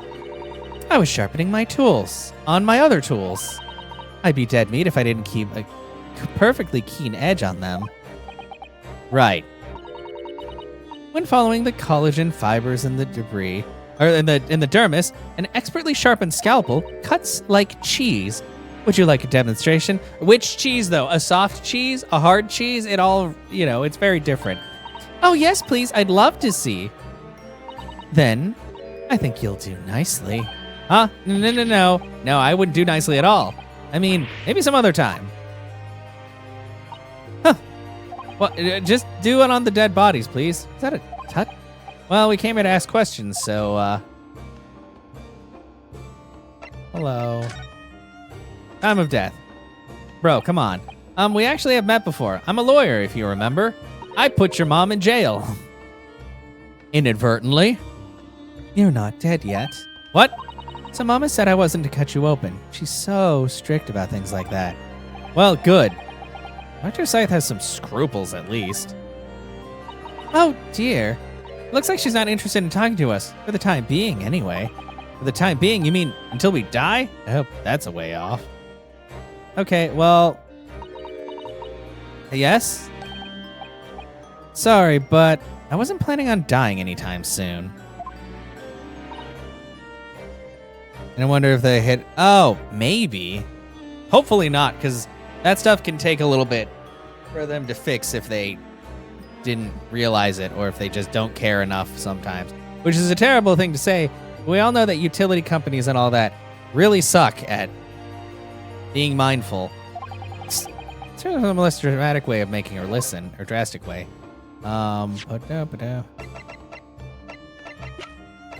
Maybe if I just show her the report itself? Oops. That's not what I wanted.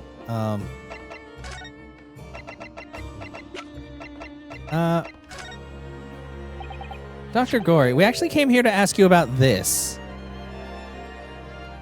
Could it be Twitch? I mean, sometimes Twitch just does that. Like, it's weird because you can get into Twitch before, like, an issue arises, and then you're fine throughout the issue. But then if you start up, like, when the issue is happening, then it just kind of screws everything up. And we actually came to ask you about this. He was very good. Good? Sorry? His skin didn't snag my blade once, and very little mess. His joints dislocated easily, and his muscle tissue was a pleasure to work with. We can skip those details. But there is one thing about the report that's caught my attention. You don't seem to have recorded a time of death.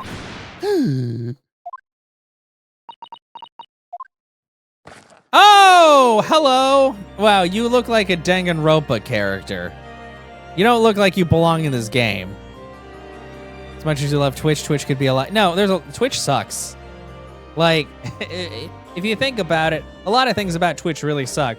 But we use it because it's still one of the best interactive streaming services. Like, I could stream on YouTube and stream at like 4K, but also streaming on YouTube is kind of boring. I mean, it would probably be a good way to drum up more subscribers, but yeah. That's not my fault. Oh, that made me jump. Yeah, okay, is she gonna become white as a sheet? Because she's already as white as you could be. Like, they'd have to put color into her face for her to be surprised. And please, tell us what happened. Time of death. Oh, hey, look, remember me? Time of death? So, why doesn't this autopsy report include the victim's time of death then? It's really the most crucial detail. Well, okay. I was told not to write it. What? By whom? Mael Strongheart, the Lord Chief Justice. He came here. And you just did it? You just did it? Lord Strongheart came? He said that from the witness statements about the gunshots and the other evidence, it was obvious. The man clearly died at 5 p.m. on 1st of November when the gunshot was heard. But that's not the time of death you wrote on the report. You didn't write anything. Was there some reason you didn't include it? Was it against your better judgment to put the wrong time of death? Dr. Gory, if you're hiding something under Lord Strongheart's instructions, then sooner or later, you're gonna go the same way as your mother. Oh, that sounds like a threat. Give it here, then. Oh, of course she would remember. What's she scribbling so furiously? There. She just like says, fuck you, at the time of death. You've written... What? What's she written? Tell us. Indeterminate. Oh, come on! But... According to the coroner, Dr. Gorey, an accurate estimation of the time of death is not possible. Oh, come on! That makes it worse for me. Indeterminate. What does that mean? What do you mean by that? Why is the time of death indeterminate? When the specimen was brought in, it was still fresh, so the time of death could easily have coincided with when the gunshot was heard. But there was one small discrepancy. What discrepancy? There was some fresh fish in the pocket of the specimen's overcoat. And that fish had started to rot. What? If the victim liked fresh fish, he presumably liked to eat it before it went off. Well, yes. What are you really trying to say? How long does it take for a fish to become not fresh? It's possible that someone tried to manipulate the apparent time of death. Manipulate the... Is that even possible to do? Theoretically, if you were to chill the body in ice, you could delay the onset of putrefaction. And if the overcoat wasn't on the body at the time, then only the fish would have started to rot. With today's science, it's not yet possible to determine if the body was chilled or not. But today's science is advanced enough to let you freeze a corpse, it seems. Well, there's freezers everywhere, sir. Even in this point. Or at least like ice houses.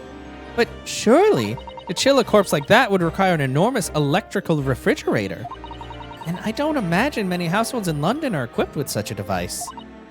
No, definitely not. But maybe in a factory or some other special places. I don't recall seeing any factories or such like on Fresno Street, though. What if he was kept in like a butcher's freezer? Which is grody, but you know, it is what it is. I wonder if the inspector's body had been chilled somehow. What might the actual time of death have been? I couldn't say for sure. But at the most, it might have been a day earlier. No! In other words, it would corroborate your previous deduction, Mr. Naruhodo. That Inspector Gregson was killed a day before his body was discovered at a different location. Did you inform Lord Strongheart of this possibility? He simply said that there was no electrical refrigerator of that size in the vicinity. Of course. What if he has one in his own house? Dun dun! Oh, yes, one other thing. It's something the governor of Barclay Prison told us. He said your mother, Dr. Scythe, was responsible for confirming the death of the professor after his execution. The professor. Apparently, you always enjoyed listening to your mother's stories about her works, so, we were wondering if you might know something about what happened 10 years ago. That's not all that Mama did. Sorry? My Mama carried out the autopsy of Clint Van Zeeks as well. Oh, we hadn't heard about that yet. We had just assumed that he was dead and that was it. Oh boy, oh boy. What, really? The brother of Lord Van Zeeks, the professor's final victim. The idea of carrying out an autopsy on a member of the aristocracy was completely unthinkable back then. But the detective in charge of the investigation insisted, and it was miraculously authorized.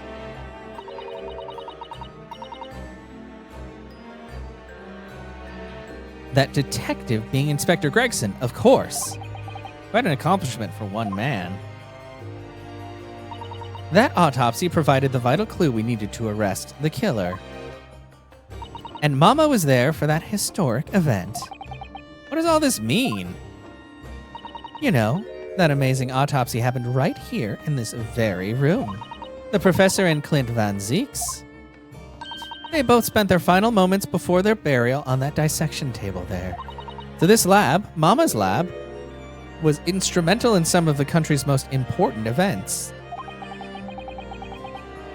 She really is proud of her mother. I wonder if you'd tell us more about exactly what happened back then, Dr. Gory. Okay. Okay, wait, so new topic? Oh, God, confirmation of death. The professor's execution was Mama's first big case. She had to be in attendance at Barclay Prison's execution chamber and sign the certificate to confirm the convict's death. Mama is the best coroner in the world, you know. I was so proud of her. Okay. But the execution didn't actually take place. No, and worse still, Mama actually helped with the jailbreak. What? Oh, I didn't want to know. Oh dear, you found out recently, you mean? I believed in her, in Mama, but now I wonder if I'm starting down the same path as her. You mean because you omitted the time of death on this autopsy report? But that's because Lord Strongheart forbade you from including it. Just like Mama. I'm sure she was coerced by somebody too. Maybe Strongheart? Yes, that's my feeling as well. There's no doubt that there were powerful forces at play 10 years ago. The execution couldn't have been staged without a lot of people at the prison knowing about it. Obviously, the prison governor must have been in on it as well. The big man with the little handcuffs, according to what he told us, he was tricked by the chief's warder. He says he knew nothing about it. He could say whatever the hell he wanted. So, and normal about the cutie pie forensics woman. Oh, you're so normal? Or autopsy thing words? Yeah, no. But, like, honestly, Des, she feels so out of place because she really looks like she should be in Danganronpa. She does not look like she belongs in an Ace Attorney game. She's in the wrong place. Of course he said that. I'd say the same thing. Fair. Welcome back, Sunder. Just who was behind that jailbreak all those years ago? Clint's autopsy. Okay, let's hear about this man. How dare you bully my indirectly by saying they belong in Danganronpa? Yeah, but look at them. But you also like Danganronpa, so you know. With Banoffee Pie Horlicks. Oh, that's you. I thought that was Des. I was like, what does that mean? And I forgot that's your malt drink. Banoffee? Banana coffee? Banana toffee? What is Banoffee? Banoffee. You like Danganronpa, but you're not proud of it? Well, it's really ridiculous. Because you would agree that like 1 and 2 were the peak, and then after that, they just kind of went off on the deep end, right? Even though they're all ridiculous games.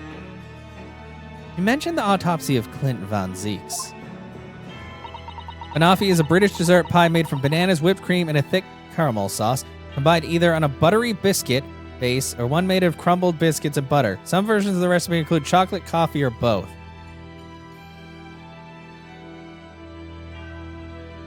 So that's Banoffee.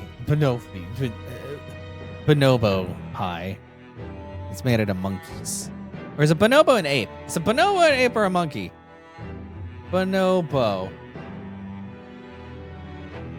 It's an ape. It's a great ape. Sorry. Wait.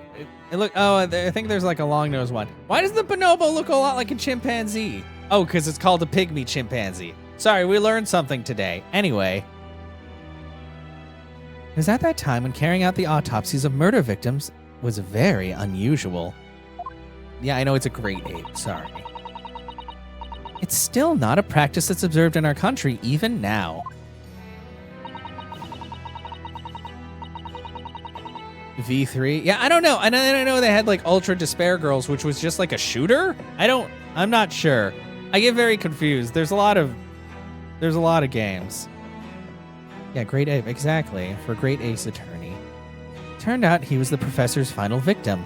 And when the autopsy was performed, Mama was present, although only as the secondary assistant. Secondary assistant? The person leading the procedure was called Dr. John H. Wilson. Oh no, and they killed him because he knew too much. That's right, my daddy. And there was one other person present, the primary assistant. Strongheart. Oh, he was a visiting student from the Far East. Oh, was it Genshin Asagi? It must have been my father, Yujin Mikotoba. Oh yeah, the other guy. The other doctor. I had no idea Professor Mikotoba had been involved in something so important. Well...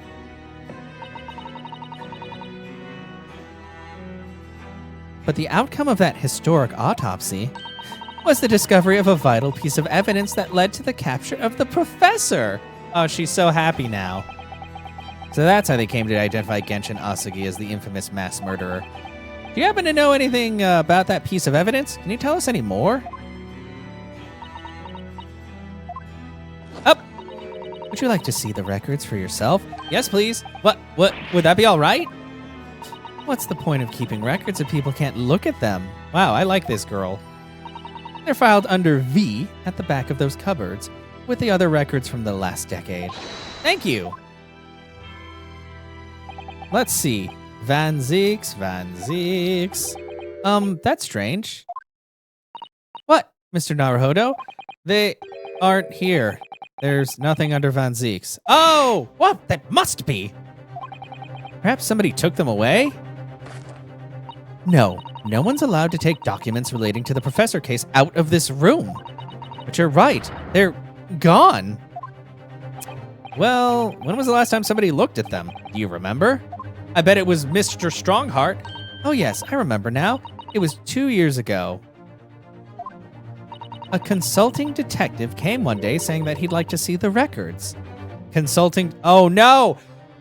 Herlock? You piece of shit! Yeah, she needs a little more color. No, you don't mean... Herlock Sholmes was his name. Oh, that bastard. Deep down, I knew that was coming. He's like the only consulting detective that they'll allow to touch things. Do you think he stole the records? Please put your pupils back in your down, please. Oh no, surely not. Iris, that can't be right, can it? Iris? Iris? Do you remember an incident? I don't know. They shouldn't let him touch things. Okay, well, okay. Runo. I hope you don't mind, but, what is it, Iris? I want to go home. I just remembered something very important I have to do. Are you hiding things from me too, Iris? I'm gonna have to leave you now. Oh, this is very sudden, Iris. Well, we'll come with you then. No. There's no need. You and Runo can take the time, all the time you need here. Bye for now then. Good luck. Wow, everybody's hiding shit from me. Wait a minute, little girl. Me? I remember now. You've been here before, haven't you? Oh my god, did she steal them? Did she steal them? Oh, come on. Have you, Iris? Yes, 2 years ago, when that detective came. You were with him, weren't you? You were a living specimen then, too. That's the way it usually works, yes? Iris? Oh, was I? I really don't remember. Anyway, sorry, but I must dash. Wait, Iris. I'll brew up a pot for you when I get home. What's the matter with her? Oh, no, she's behaving really strangely all of a sudden after talking about stealing papers. Well, in that case, we won't keep you any longer either. It's been quite a while since I had any visitors. This was really fun. But next time you come, I'd prefer it if you were ready for dissection. I can't make any promises. Sorry. Thanks. It's a bit strange that the records of Clint Van Zeek's autopsy have disappeared. They haven't disappeared. They've been moved. But I think we've asked all we came to ask now.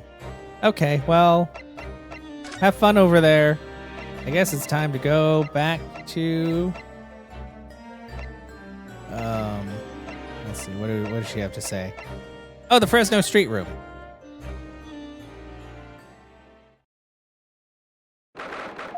That's... Oh, hello. Oh, everything still as it was.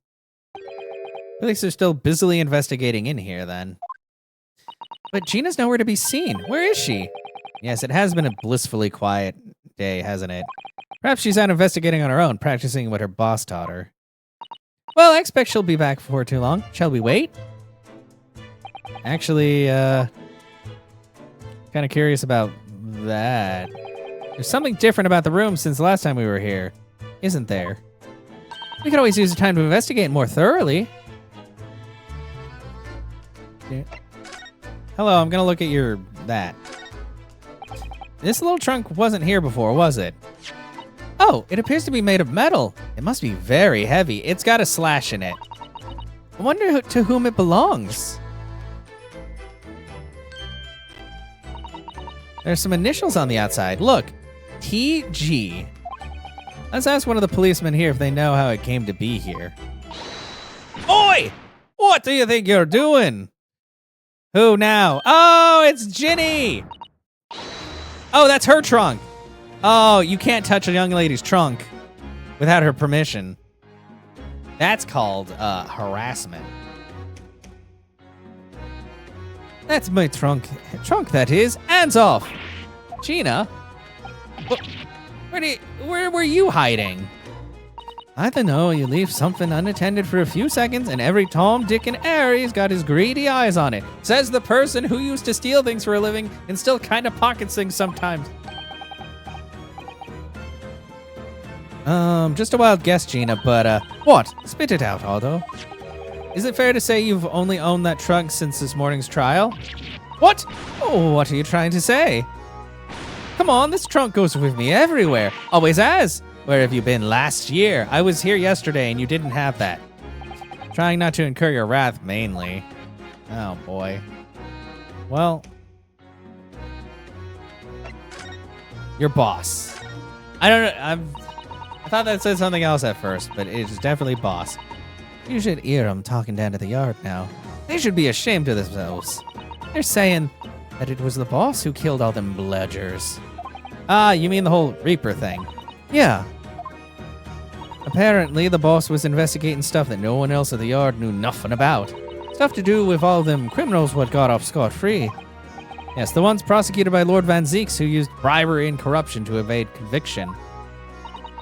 Well, then, obviously, it was a bloomin' Reaper giving the orders, weren't it? But, why would people be suspecting Inspector Gregson of being involved in the killings? There was a notebook hidden in his office. Oh, no. This doesn't sound good. That sounds like more planted evidence. It had details about all the crimes that have been pegged as the Reaper's work. What? No. Did you see it, Gina? Oh. Wait, did you see that notebook?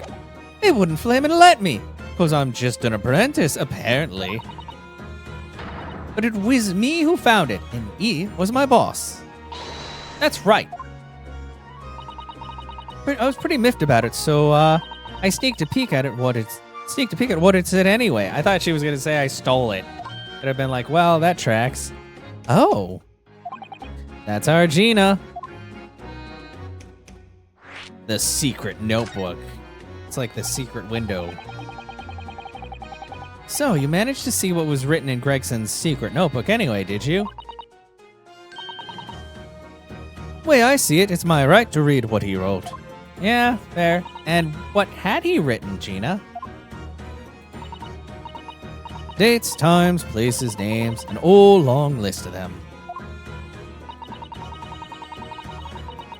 All details about the bludgers supposed to have been done in by the Reaper.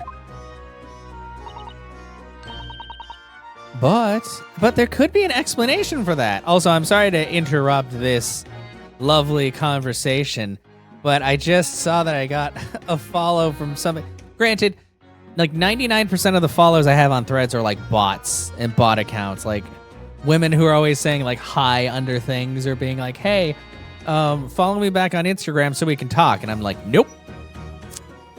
But I just got a follow from someone who is apparently new there and single from the west part of Africa. And their description is looking for a nice girl who will make me feel happy and spend the rest of our lives together. Text me or send me a request. I'm a very friendly personal. Like, you didn't even say you were a Nigerian prince. You just said you're a very friendly personal. Looking for a girl. Oh, God. This stuff's ridiculous. But you know what? Whatever. I'm now 3,000 followers on Threads. Most of them are not actually people. Fun stuff. Yeah. But there could be an explanation for that. Yeah, you are a nice personal, Dixies. I'm glad. Are you also from West Africa? Perhaps it was a record of the inspector's investigations into the Reaper's activities. Exactly. That's what I said. That's the first thing you'd think, right? As it happens, it was full of names I recognized anyway. Well, the Reaper's targets were almost exclusively known leaders in London's criminal underworld. Yeah, but there was one name right at the end that was a bit odd. At the end of the list, you mean? I'm pretty sure the date against it was 31st of October. Oh, the day before the inspector was found dead. So, what was the odd name? It weren't like a name I'd ever seen before. It was something like, Nah, it's no good. I can't remember it. I don't think it was an English name, put it that way. Oh dear, what a pity. There was something else too. I don't know if it matters, but the same name kept coming up over and over. Shin, it was. Don't suppose it means anything, but... Assassin! Oh no, it means a lot. Did you say Shin? Like Shin Godzilla? Eh? What? Oh, does it mean something? Lord Van Zeeks knew the name too. He mentioned her as well. The woman who actually did the deeds. And now we find out her name appeared in Gregson's secret notebook. Were they banging? Who knows?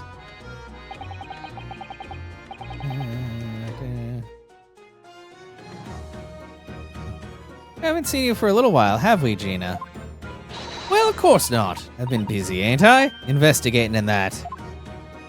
The lads at the yard are trying to trace the boss's movements the day before it happened. The day before, that would be the undercover investigation into the Red-Headed League, then.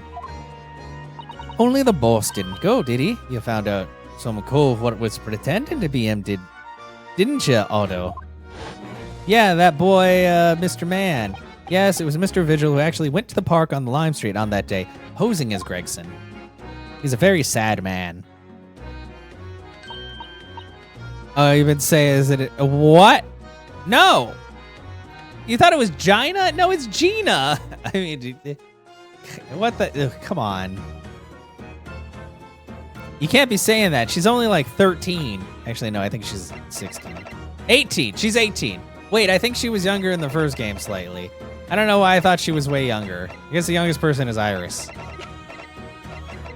And then we don't know... Well, actually, we know exactly how old Gossip is. He's 40. He's the same man. And then Ms. Gory is 19. She does look very different in this. I guess it's just the contrasted colors. Yeah, it's so weird to think that Susato is 16. And I don't even know, I don't remember how old I am. I think I'm younger than Kazuma. I think maybe we're both 24, or I'm 23. She was 17 in game 1? Okay, yeah. Well, anyway, you ain't the only one turning stuff up. I've got my own ways of getting results. The dog. When me and my partner here get together, there's nothing we can't track down. Oh, little Toby, he's such a faithful friend. So have you tracked anything down then? What do you think, eh? Of course we have. Can't tell you though, police business in it. Ugh. Anyway, the point is, if you lot ever need any help, you know who to turn to, right? Me and the L-hound here. Right, because he looks oh so hellish, to be honest. Oh my god! So much talking! Hellhound. Gina, about your Hellhound there. This thing? Chief Inspector Toby, you mean? He's the pride of the force, he is. In Japanese, police dog means something quite different, and not altogether nice to those involved in crime. But here in Britain, it's a wonderful compliment, it seems, for a canine at least. I guess it depends. It should be. After all, the great exhibition case the other day, it was Toby who managed to locate Drebber's workshop.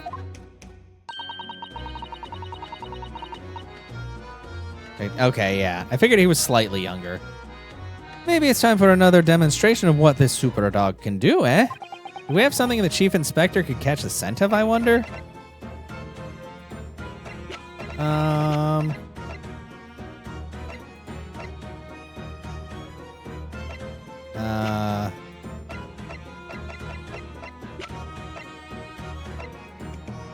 What about the wig? Take that! Well, Chief Inspector Toby, if you wouldn't mind having a sniff of this. Because the wig, I don't think it actually belonged to Gregson. He might have a little, he might be a little too keen, do you think? Yep. Okay, why? Chief Inspector made short work of Gina there. Oh, woof. Ah, look at what he's gone to. Oh my, that trunk clearly still has a very strong scent of Inspector Gregson. In other words, it must have belonged to him. I don't know what you're talking about. Oh, all right. It's a fair cop, I suppose. And you nearly got away with it, too. If it wasn't for this little dog. You always talk so proudly of Chief Inspector Toby's nose and what it can achieve. Did it not cross your mind that he might identify something that was right next to us? Yeah, that was a bit of a bloomer, wasn't it? That's enough now then, Gina. Eh? I think it's time you told us the truth about that trunk. Oh no, please. Oh, it's another, it's more talking. It weren't like that. It just weren't. What are you talking about? I know what's going through that head of yours, but that ain't what happened. All right then, what did happen? Well, like I said before, we were trying to trace the boss's movements. So I let Toby here have a whiff of the boss's overcoat. And as soon as I done that, he went off like a shot. Straight to that sandwich. To a sandwich? Not to a bag of chips? Mr. Naruhodo, I believe Gina means the witness. That man. Shivery man.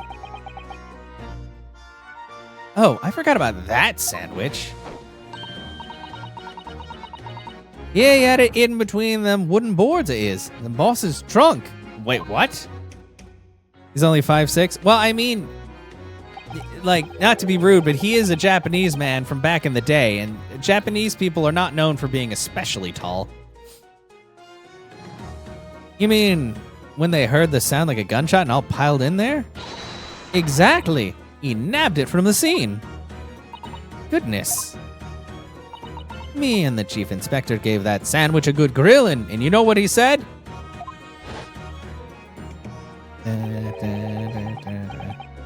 Yeah, well, of course he is. He's probably an outlier and taller than most. Like, the judge is pretty tall, and Miko Toba. Like, it's like the prominent male characters need to be very tall, and then you're like, I'm 5'6". I thought it might fetch a good price so the chap wouldn't be needing it anymore, so but that's all I did, nothing more, nothing less. Would you Adam and Eve the cheek of it, eh? Stealing the dead boss's stuff to flog. So Miss Venus wasn't the only one to meddle with the scene of a crime then. How could they? Well, they don't care, they just want money. So anyway, that's how it happened. And it's a pretty decent trunk, so I figured I might as well make use of it. Is there somewhat wrong with that, eh? Maybe you and Mr. Sandwich should try to find the answer to that question together. Okay, can I finally look at this thing? I think perhaps the trunk should be turned over to the police, don't you? What are you on about? I am the police. Gina, if you wouldn't mind, would you maybe examine it? Yeah, all right then. Do what you want with it. Thank you. We shall make a detailed record of our examination of the evidence. Gregson's trunk has been entered in the court record. Okay. Is it big enough to hold a human body? Why are you growling, Toby? What's the matter with Toby? Why is he acting so aggressively towards me all of a sudden? Mr. Naruhodo, be careful. It must be the trunk. Okay. I'm being attacked by a tiny dog. Thud. Toby, oi! What are you doing? You're gonna lick his face off. Mr. Naruhodo, Gina, quickly! Hail a carriage! No, don't. I need to check this.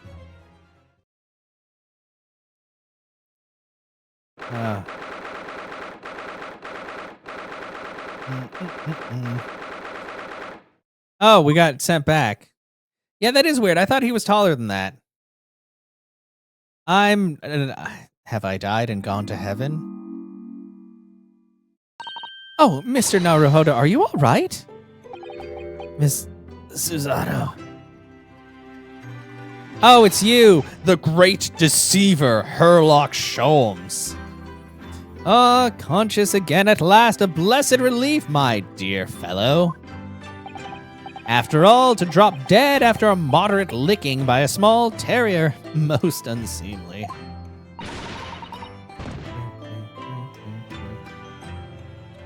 What is or isn't seemly is irrelevant here, Mr. Sholmes. That's right, you tell him.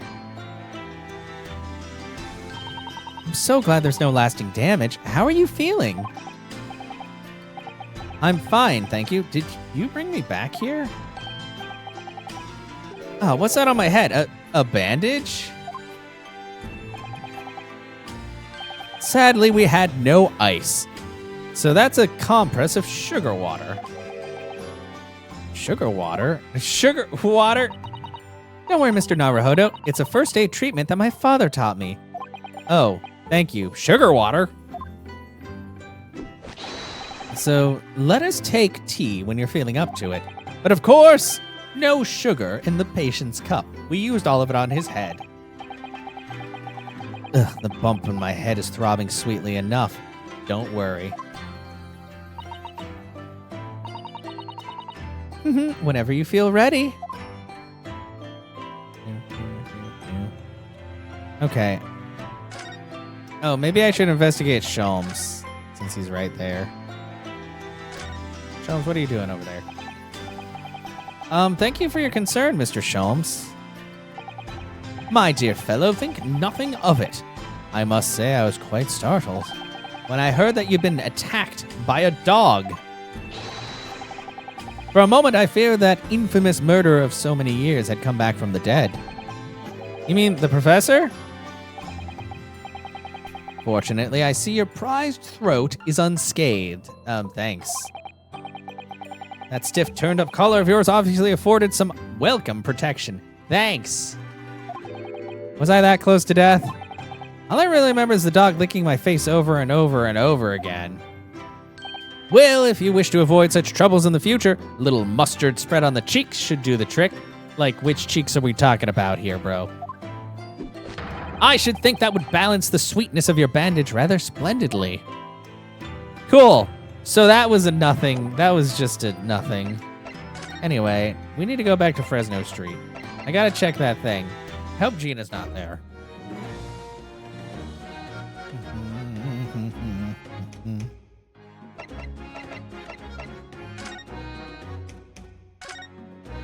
Yeah, I don't know. I'm 5'9", and everybody I know is a mix of either shorter or taller. So, where? Oh yeah, Gina. Hi, Gina. What's up? Gina, I'm really sorry. It's daft, ain't it? He asked me a year ago the cops could go ang for all I cared. But we've got to have police, ain't we? To catch the bludgers. Well, that's what they say. So us divers can go about our business in peace. Wait, sorry? I don't think I have heard that correctly. He said he was going to teach me everything I needed to know to be a detective. But all he got around to showing me is where the best flaming fish and chip shops are. I mean, that's pretty good, right? Actually, that reminds me. Rickson said he was supposed to be going to Paris in the near future, didn't he? Something wrong? Oh, no. I'm sure I'm reading too much into things. It's just that the timing seems very coincidental. You know, the boss was acting a bit strange recently, like he was always in a rush. Best chips in town. Okay, but... Oh wait, is it just in the court record? Did I actually not have to go back? Oops. Hey, there's like a slash on there. Have you seen this huge gash across the side of the trunk here? It's gone right through the leather and into the metal behind. Gosh, for a metal chest like this to have been so badly damaged, whatever made that gash must have struck the side of the trunk with considerable force. Wonder how it happened. I don't know, man. Maybe. Oh, blood. Look at this dark stain here. Do you think? Yes, I'm afraid so. I think it's blood. Ugh, I knew you were going to say that. So that presumably means that this was present at the scene when Inspector Gregson was killed. It's the most logical conclusion. Yes. I think Jean has been carrying this around with her. You didn't know any better. Suppose it does look like a grease stain from all the fish and chips. No, that looks completely different.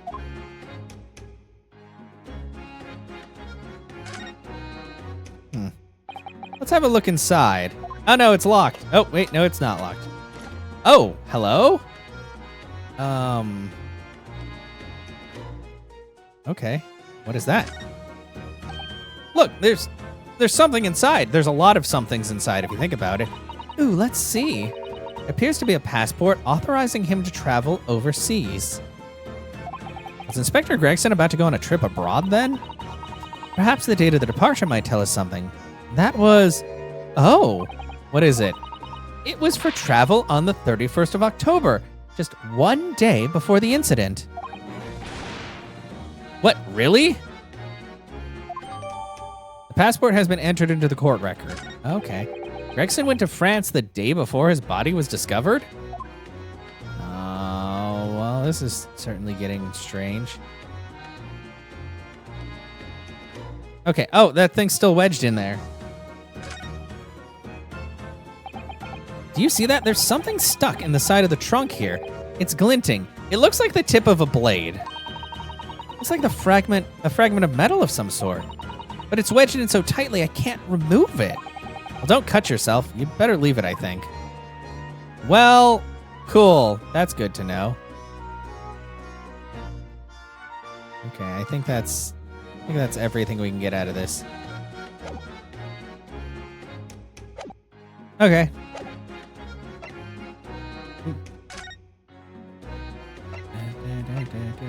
Wait, is it time to go back to Sholmes' suite?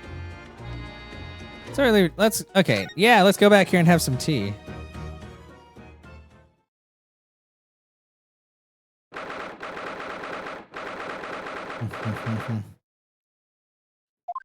Herr mit dem Schwarzbiergebot, brodelnd wie ein Feuerberg, den Schlund es mir verbrannt. Did you kill my dad? What is happening here? What on earth is going on in here? Am I having a bad dream? Ah, no, it's an old German folk song. Rather a fine rendition, I believe. It's the least of my concerns. Iris? Iris, what's the matter? Iris, what did you put in the tea? Who's that sprawling? I mean, that relaxed gentleman over there. It's your goddamn dad. Can you not tell? Iris, is she even listening? Excuse me, sir. I do apologize for troubling you whilst you're singing so merrily, but, would you be kind enough to explain the situation? Well, that worked. It's obviously the, gramophone behind him. A crooning gentleman and a mute young girl. Rather tantalizing juxtaposition. Oh, is this gonna be a great deduction? And one that appears to have incited the gods of deduction within me to find their voices, too. Are you kidding me? Ah, Mr. Sholmes, do you mean? Yeah, the strains of reasoning within me are playing now as a delightful duet. One melody sings of a reunion full of nostalgia, whilst the other is a morose theme about the great secret you're trying to so desperately conceal, Iris. The fact that you drugged her father, but you didn't mean to. You just put random herbs in, as you always do. She's turned as white as a sheet. Look, nobody can be whiter than Maria. So as usual, you've instantly seen to the very heart of the matter, but in the wrong way. And by the time my own brief performance is over, I feel sure this gentleman's song will reach its finale. So then, to Music Land, where all is sweetness and delicacy and harmony. Pray, do enjoy Herlock Sholmes' latest Logic and Reasoning Spectacular! I don't wanna... The Great Deduction. The game is afoot. Okay. Topic 1. Man's identity. It's really easy to tell. I mean, look at him. He's wearing the same hat and everything. Firstly, we consider the gentleman's nationality. Clearly, he's a German with no grasp of the English language. He's not. As evidenced by the Germanic song he sings and his apparent inability to understand when asked to desist. So, why is the man here at all and in such apparently high spirits? Oh my god. The answer, of course, Iris, is clearly known to you. Indeed, we only need to follow the gaze of those bright young eyes to unravel that particular part of this mystery. The reason for the man's mildly irritating warbling is revealed by the herbal tea. No, you dumbass. You obviously offered our German guest a cup of your latest herbal blend. The tea's delectable flavor has made the man's spirits soar and resulted in this joyful ditty tumbling incessantly from his lips. I eagerly await sampling the flavor myself that I might join the fellow in his state of elation. No, it's not. I really hope that this isn't like copywritten. Now, to the next question. Who exactly is this gentleman availing himself so thoroughly of the settee? What? As it happens, a number of years ago now, a certain gentleman of German origin engaged my services in solving a particularly delicate case. He required the retrieval of letters once sent to an acquaintance that might have proved problematic. In order to conceal his noble identity, he also arrived at my office in a mask. The gentleman's name was Wilhelm Gottfried Sigismundsson von Ormstein the Third. Oh, the King of Germany. That's stupid. And if my memory serves, the mask worn by this gentleman is identical. Yes, there can be no question. The mask belongs to the King of Germany. No, it doesn't, you idiot. It came off of my friend Cosima. It would appear that His Majesty remembers the fine service I afforded him and has decided to show his face again, mask and all, in order to express his gratitude. A well-mannered monarch indeed. Wouldn't you agree, my dear fellow?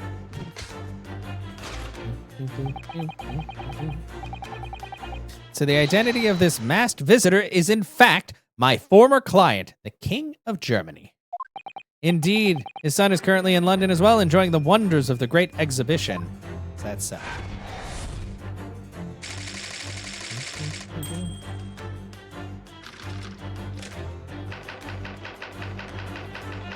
Girl silence. Okay. Topic 2. Which leaves us with one remaining imponderable. Yes, you, young Iris. But your apparently inexplicable silence is unable to hide the truth. Yes, the reason for your muteness is concealed inside that knapsack. Is it? A £5 note, I believe. I must say, as your compatriot, I am deeply saddened. It would appear that you've allowed yourself to be bribed into silence by His Royal Highness. £5 does not seem like a lot, even back then, for a bribe. Earning yourself some spending money in exchange for keeping quiet about the king's secret. What's wrong? What is in your mouth? And now the final piece of the puzzle. Spit it out. Just like a dog. It's bad. What is the secret you strive to hide with your silence, Iris? Ah, yes. We need only follow that brief, involuntary twitch of your eyes to find the answer. You were attempting to abscond with that coffee cup. What? My favorite coffee cup, in fact. And also it's broken.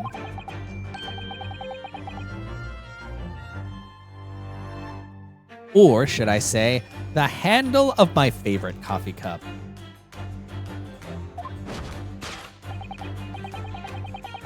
It appears that His High-Spirited Highness broke it in the midst of his high jinks. Ha ha ha ha. Which leads us to the sad truth. My favorite coffee cup has been broken by the King of Germany. And Irish, you tried to conceal this from me. Wow. I shall have a bill sent via governmental channels to the German royal family for its replacement.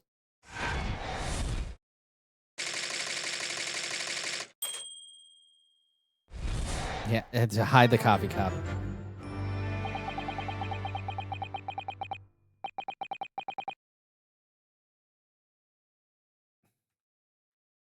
Dun, dun. Thus concludes Herlock Sholmes' great deduction of this painful puzzle.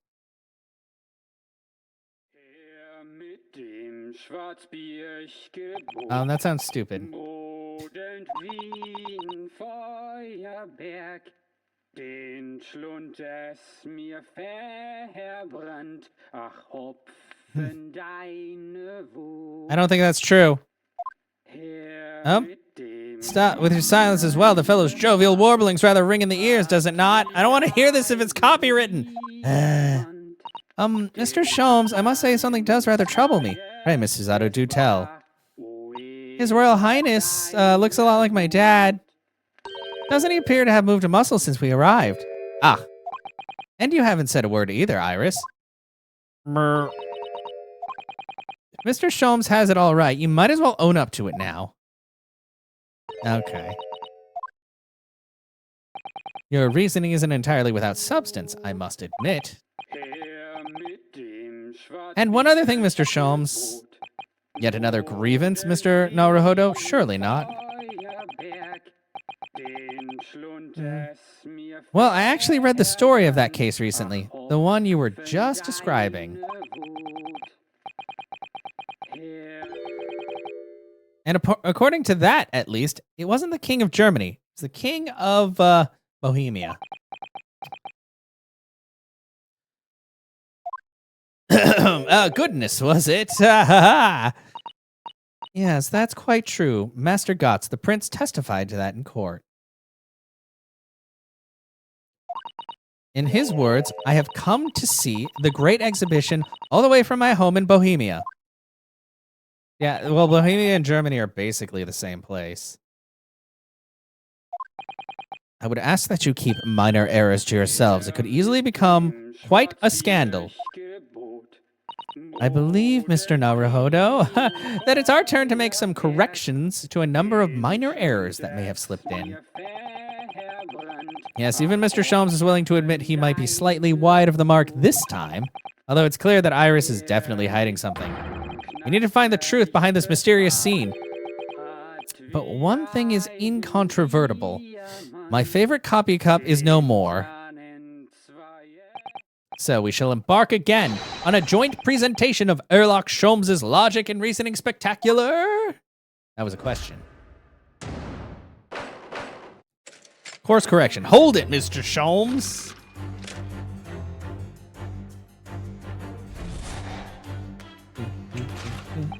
Firstly, we consider the gentleman's nationality. Clearly, he's a German with no grasp of the English language. As evidenced by the Germanics, yeah, why is he here at all? Iris is clearly known to you. It's not that herbal tea. So what? Some mix of herbs that gives you the urge to sing? Goodness, I should like to try some. I'd like to hear you singing, but this man... So how long does he intend to keep up with that tune, do you suppose? As I said, he's been stock still the entire time, and if you look closely, his lips aren't moving either. So I'm not sure what's actually responsible for the spirit singing. Maybe he's a ventriloquist. But I suppose the answer lies at the end of Iris's gaze. It's the freaking phonograph, or gramophone, sorry. Wait, this is a gramophone, still rarely seen in our own country. Oh, weird. I mean, it could, because like I said, OBS sometimes has memory leaks and all that, but it's hard to tell. Sound certainly appears to be coming from the horn, but machine singing, that can't be right. It's the disc. Science and technology are changing the world rapidly, Mr. Naruhodo. What's right is changing too. Ugh, too much for my brain. Well, at least we found our answer. Okay, well, present it.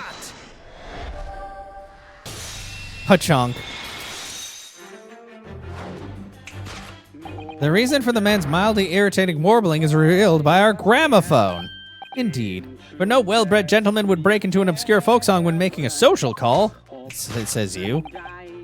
In other words, this gentleman isn't singing at all. In fact, it would appear the fellow is unconscious. Obviously. Ah, the music seems to have stopped for now. Cool. So all we had to do is figure out what it was. I ask you, Mr. Naruhodo. Yes? Why would I have purchased a recording of that gibberish? How should I know? Probably thought it would make you seem cool. Well, never mind. On with the deduction. Who exactly is this gentleman availing himself so thoroughly of the settee? Okay. You're saying he's the king of Germany. He's not the king of Germany. Yes, he's not the king of Germany. No, we have already established there was actually a king of Bohemia. Seems Mr. Sholmes intended to persist with his Germany theory for some reason. Come to think of it, the young prince was wearing a mask as well, wasn't he? Master Gotts, the boy whom you had in tears? Don't remind me, or anyone else. Suppose all members of the aristocracy of mainland Europe wear masks? Sure they do. Well, probably anyway. Point is, that mask doesn't belong to any king. No, that's right, as we well know, because we can identify the true owner of this mask. It was freaking Kazuma. Take that! Kazuma Asagi. Yeah. Yes, there can be no question. That mask belongs to Kazuma Asagi. In other words, my memory is sublimely unreliable. I have no idea. Probably like 5'10", 5'11". I feel like they'd make him kind of tall. Him and Lord Strongheart. In other words, my memory is sublimely unreliable. Only you can try to make that sound impressive. Kazuma's mask has been languishing on his metal chest for several days. Okay, so they just made him like stupid tall. Got it. Now that doesn't explain why the gentleman is wearing it now. But it is now a simple matter to determine our guest's true identity. After all, the gentleman is unconscious.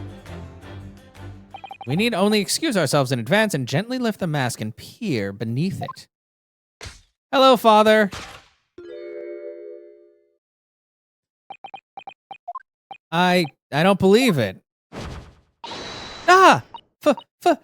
Father! Herlock is just the most insane. Yeah, he really is. And he's like, but I'm right, German. No, I think not, Mr. Sholmes. He's not dead. And it would appear our logic and reasoning has once again revealed the truth. This mysterious visitor is none other than your dad. Is my unconscious father, Yujin Mikotoba. Spit it out. Logic and reasoning, or just looking and saying. Yeah, exactly. Wow. You should have just been able to tell by looking at him. He's your goddamn dad. He's been wearing the same outfit since he landed in Japan. Hide the coffee cup. Yeah, no, I don't know about that. Unless she has a whole broken coffee cup in her mouth. Which leaves us with one remaining imponderable. Yeah, you're unable to hide the truth. It's the money in your knapsack. I don't think that's it. So that's a 5-pound note poking out from Iris's knapsack, is it? It just looks like paper. Oh dear, I can't be sure. Most money that we encounter is in coin form. Same outfit. Well, he doesn't get sweaty, probably. I know. I'm not even sure we've seen any banknotes here in Britain, have we? But anyway, Father would never have paid money for Iris's silence. Certainly seems like the silent type himself, though, judging by his present state. He's sleepy. Must be some other reason for Iris's silence, I suppose. Perhaps what Iris is trying so hard not to give away with her eyes is something entirely different.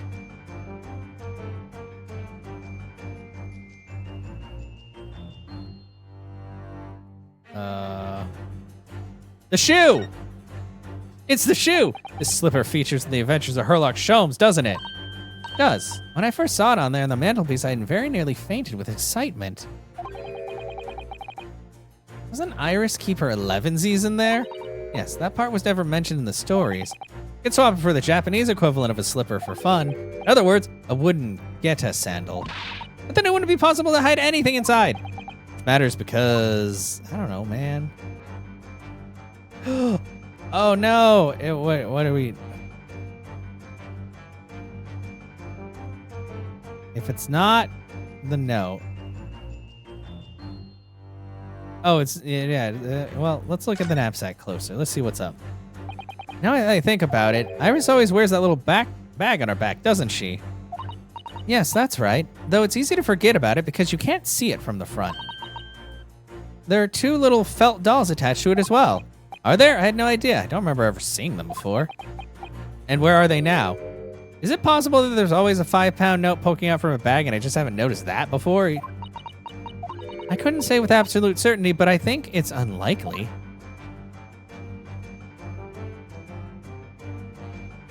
Okay, well, it's not her knapsack, bro. Ugh. Dead dad. It's her goggles. Hands? She had her hands behind her back, but not anymore. The chest! It's open! It's ajar! The metal chest, it contains important documents, doesn't it? Yes, details of all the cases Mr. Sholmes has worked on over the years. Written up by Iris's father, if I'm remembering correctly. Cheryl, shut the fuck up. That is so hard. That is like such a minor detail. Like, come on. Seriously? You're saying I'm blind just because, like, that thing is slightly ajar? And usually stuff's a lot more obvious than that. Fucking goddamn. And I still noticed it. It just took a while because it's like, usually it's a glaringly obvious thing. Iris insists on the chest being locked at all times. She's never once shown me inside. Well, its contents are invaluable to her, I suppose. And entirely irreplaceable. But look at it now. The catch is unlocked for once. It's not only unlocked, it's open. Like, it's straight up open a bit. Ah, so it is. You drugged him. He opened the chest and then you drugged him so you could get what was inside. It's hard to ignore. Well, that's good for you, Shiro, but you've also, like, played stuff before. My God, I hate stuff like that. Like, I'm sorry, it's like when I was playing Mega Man 3 and Anna's like, this boss is very easy. And I'm like, I've never played this game before, and all I have is the X-Buster, and this sucks. This is not easy. Perspective is different for everyone. Very. I've never seen that chest unlocked before, and all the time we've been staying here at Baker Street. It's also been 2 weeks since I played. I don't remember half of this shit. The metal chest, not the 5-pound note. That's just paper. Doesn't even look like a 5-pound note, just because you need money, bro. Yes, the reason for your muteness is concealed inside that metal chest. An excellent observation, for upon closer inspection, there's something different about the chest's appearance.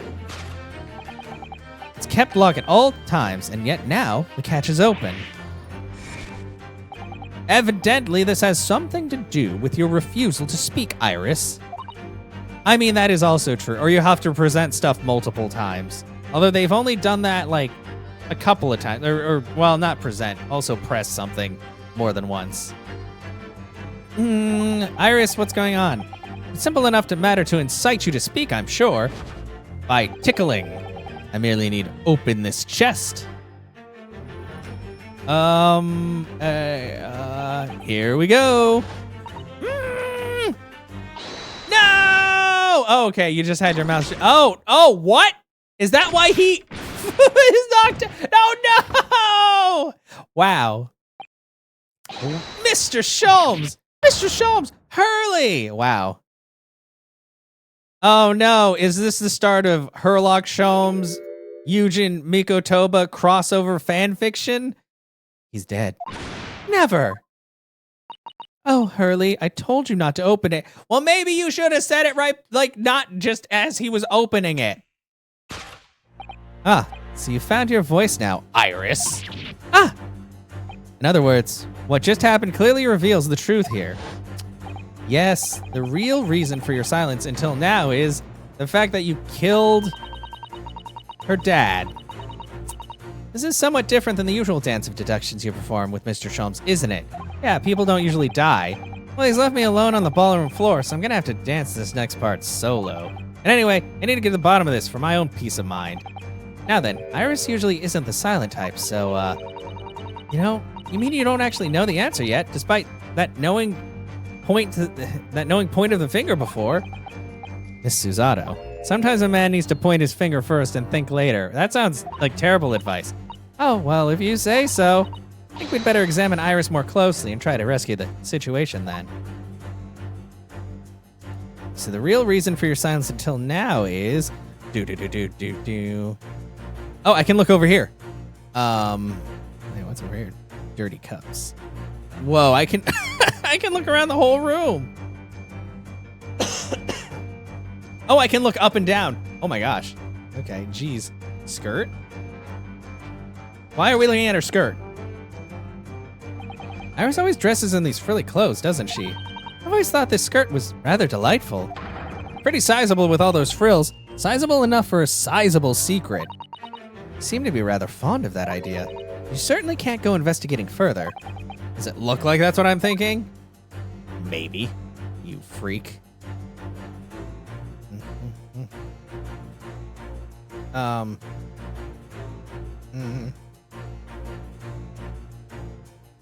Oh, you have the key to open it. You shouldn't have that.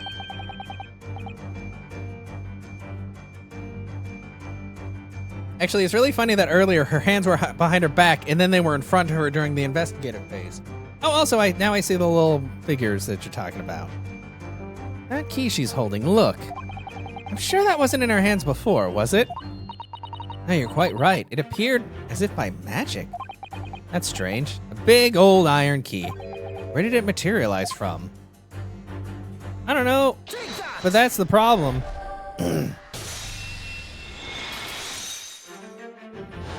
Well, yes, the real reason for your silence until now is that key behind your back.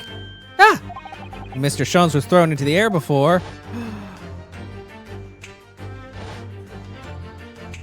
It was in your mouth! That's why I knew something was in her mouth. Just before you called out to try to stop him, you slipped something out of your mouth. That's how you get diseases. That something is the key now in your hands. No doubt the key to the chest. You're so clever, Runo. So now it becomes clear. Thanks to Mr. Sholmes, his graphic demonstration, I'm not going to do that.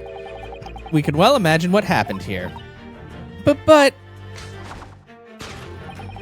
Professor Mikotoba also opened that metal chest only to be punched into the air. And land sprawl on the settee. But wait, that doesn't explain all the facts. What about the stylish scarf and the cup of tea? And above all, why would he be wearing Kazuma-sama's mask? Iris put those all on. Well, for those curious details, I can think of only one explanation. Clearly an unbelievable miracle took place in this room. Isn't that right, Iris? Considering how the room was arranged... Oh my god, are you kidding me? Yep. Professor Mikotoba opened the chest, completely unaware of what awaited him inside. The mask was flung into the air as he was, only to land neatly on his face when it fell back down, under his hat. And maybe she put his hat back on. And the teacup's journey through the air ended when it caught on the unconscious professor's finger.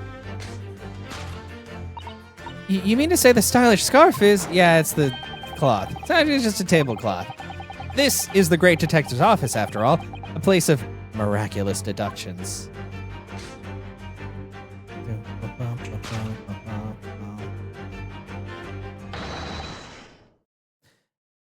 You wouldn't expect any... Oh, God. Oh, okay. That's all he said. Would you expect anything less? Ha-ha! Good job. You've killed them. Yes, you're right. It happened exactly as you said. Brilliant, Runo. Cool, thanks. They're still dying. Thus concludes Ryunosuke Naruhodo's great deduction of this punchy puzzle. Ha ha ha, because the fist.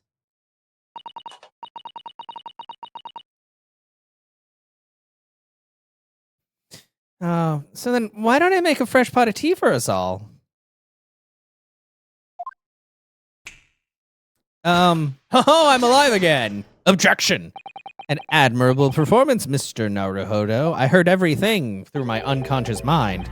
But in the final act of the show there, you rather missed everything of importance. What is that? What do you mean? Mr. Sholmes, what are you talking about? If you would cast your mind back to my earlier deduction. Iris, clearly you're hiding a great secret. Ah, she is? From the look on her face, it looks like she still is. She's very sad. Mr. Sholmes must be right. Whatever that great secret is, the cat isn't out of the bag yet. So I put it to you again. You were attempting to abscond with that coffee cup. No, with the key. It really is a shame about Mr. Sholmes' cup. Must have been smashed when Professor Mikotoba opened the chest. Oh dear, so many things seem to have broken here. My father, the cup. But now the deduction has taken a different direction. Iris doesn't seem to be trying to hide the broken cup anymore. In other words, her great secret is something else. Put our observational skills to work here one final time then. Oh, she's trying to hide. Oh, that looks like some papers.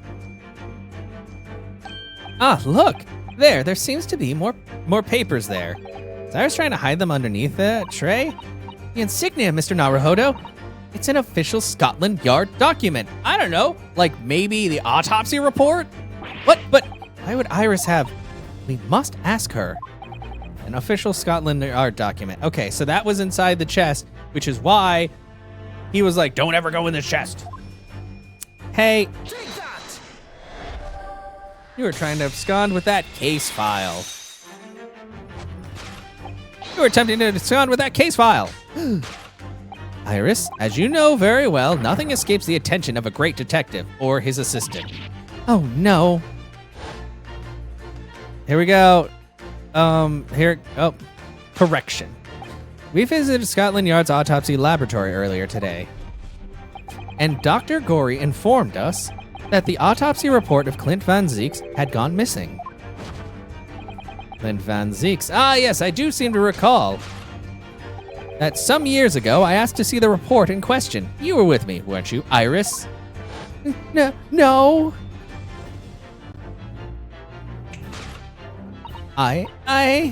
You mean it was you, Iris? So those papers you have in there are... I'm sorry. Iris is the real Reaper. Forgive me! Never, you're going straight to jail.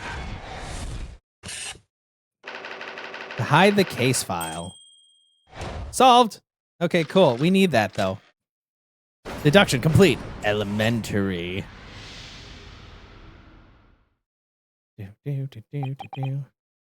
In truth, I would like to have thought I could have predicted the booby-trapped chest. But it caught me completely off guard. I was very nearly the late consulting detective Herlock Sholmes. I'm so sorry, Hurley. Oh, Iris, how can we forgive you? Never.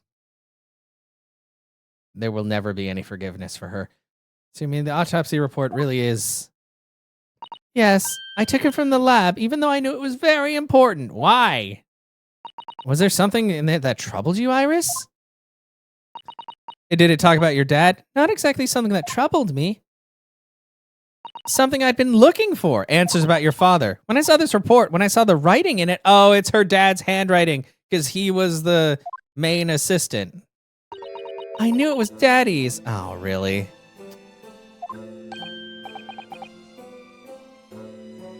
She's not only... Wow, Jixies, where's that going? The writing? Your father's writing? What do you really mean? Iris? Must be something that's hard for her to talk about. Forgive me for interrupting, my dear fellows. Mr. Sholmes, what is it? I feel as though the poor unconscious gentleman on the settee has been somewhat forgotten. Well, we'll wake him up. I need that. Ah, father! Perhaps we should find our guest somewhere more peaceful to rest? Mr. Naruhodo, yes? Would you be so kind as to lend him your bed? We must do our best to make him feel comfortable, I feel. Why not your bed? Oh, yes, of course. I'll help you carry him up, even though it'd be better to keep him downstairs. So will I. No, I can manage alone, thank you. You have tea to enjoy. We wouldn't want Iris's brew to stew. Haha, that's a tea joke for everybody out there. There's no better way to make the professor comfortable than dragging him upstairs like a trunk. I wonder, perhaps that was deliberate. Maybe Mr. Sholmes is making himself scarce to give Iris the chance to talk more freely. We must use this opportunity to talk with Iris and find out what's going on. Okay, Iris, why did you do it? Your daddy. Please, could you not say it like that? Would you like to tell us about it, Iris? About your father?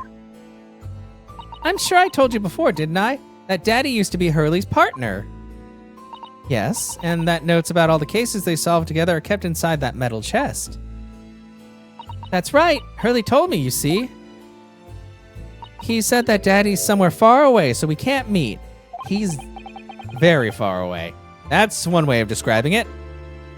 Then, when I secretly unlocked the chest and read through the papers inside, I started to build up a picture in my head of what Daddy must be like.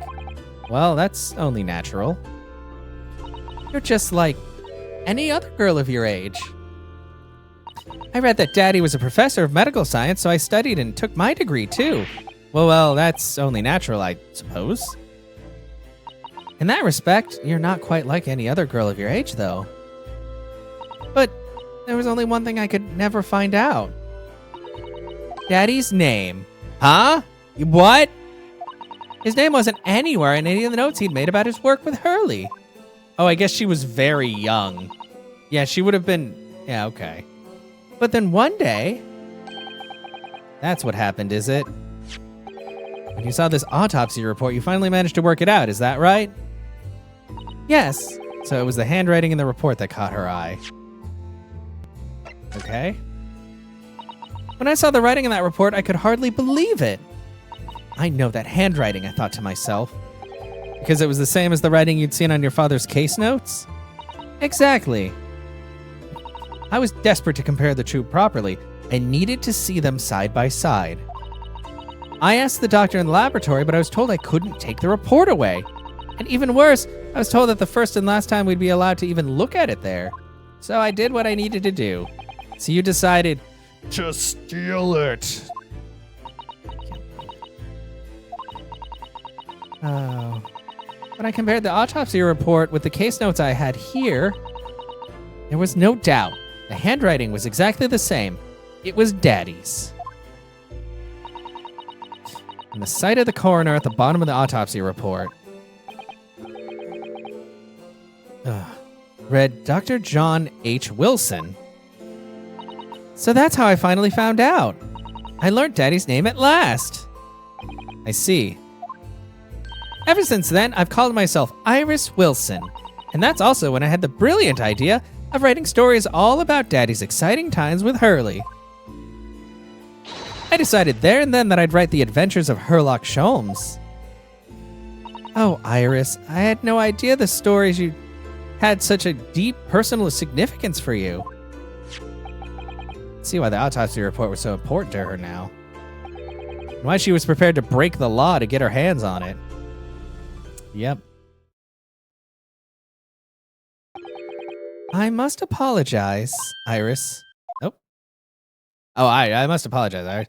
This is really all my fault. Hurley, I made a promise, you see, that until the time was right, I'd keep the details about your father a secret. I know, I've been very naughty. Please don't say it like that.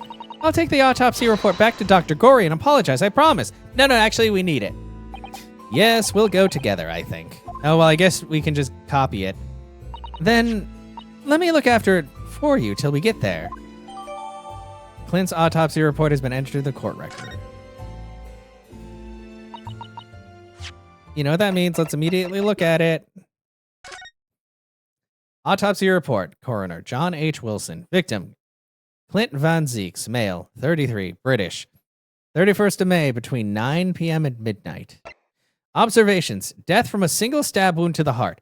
Other superficial external wounds indicative of a duel. Recent scarlet ink stains visible on the little and right ring fingers on the right hand, but no document and corresponding ink was found. Vital evidence recovered from the victim's stomach during autopsy.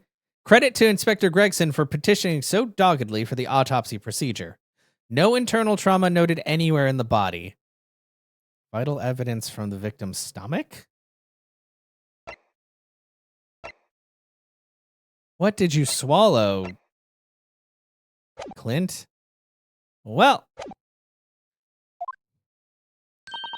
I must go and water my herbs, I think. I'll see you all later. Okay, bye. Poor Iris. She must be feeling awful. I know Mr. Sholmes is here for her, but still. Ah! Why are you eyeing?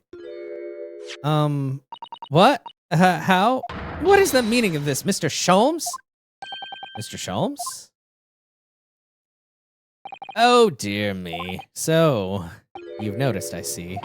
But that would mean...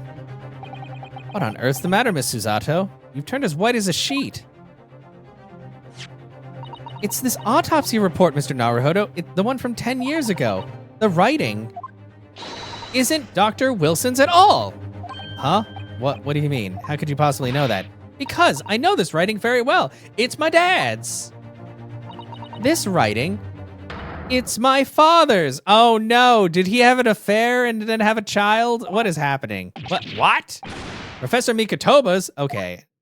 What the hell is happening? Indeed, it's true. And now you know, my dear fellows. No, I don't know anything. What does all this mean, Mr. Sholmes? What the hell? Is the idea that's slowly forming in my mind. It's just too extraordinary to believe. Please, you have to explain. In due time. Oh, come on, autopsy writing. So this autopsy report was actually penned by Professor Mikotoba then? But that makes no sense. It's not possible, surely. Not possible, my dear fellow. Pray take a deep breath and think again. Yes, you're right. In some ways, it actually makes a great deal of sense. It does? 10 years ago, when Father returned to Japan after his extended study tour in Britain, and prior to his return, was Dr. Mikotoba engaged? Oh, of course. He was an assistant in Dr. Wilson's laboratory, learning about forensic science. And as an assistant, he would have aided with the dissection work, making detailed notes, which would be assembled into the full autopsy report. Once the work was complete, the head coroner would check the contents and put his signature on the document.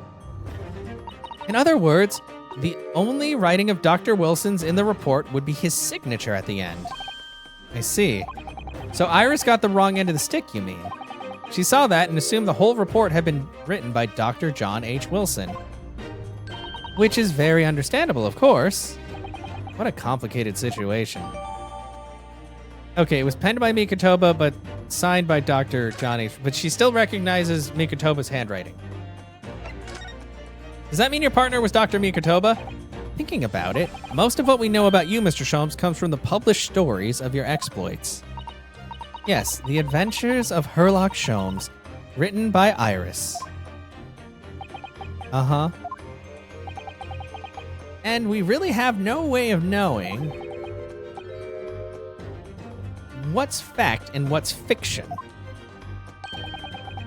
Most troubling for you, my dear fellow, I'm sure. So what about this supposed partner of yours? Does he really exist or not? Oh, you've come straight to the point, I see. Yeah, you've been dodging our questions for way too long, bro. And please come straight to the answer. Okay, there we go, yeah. I believe Iris explained it in one of her installments. He was a trusted comrade and the only person I could truly have called a friend. And did this partner of yours truly make a record of all your cases? Are his notes really stored inside that metal chest?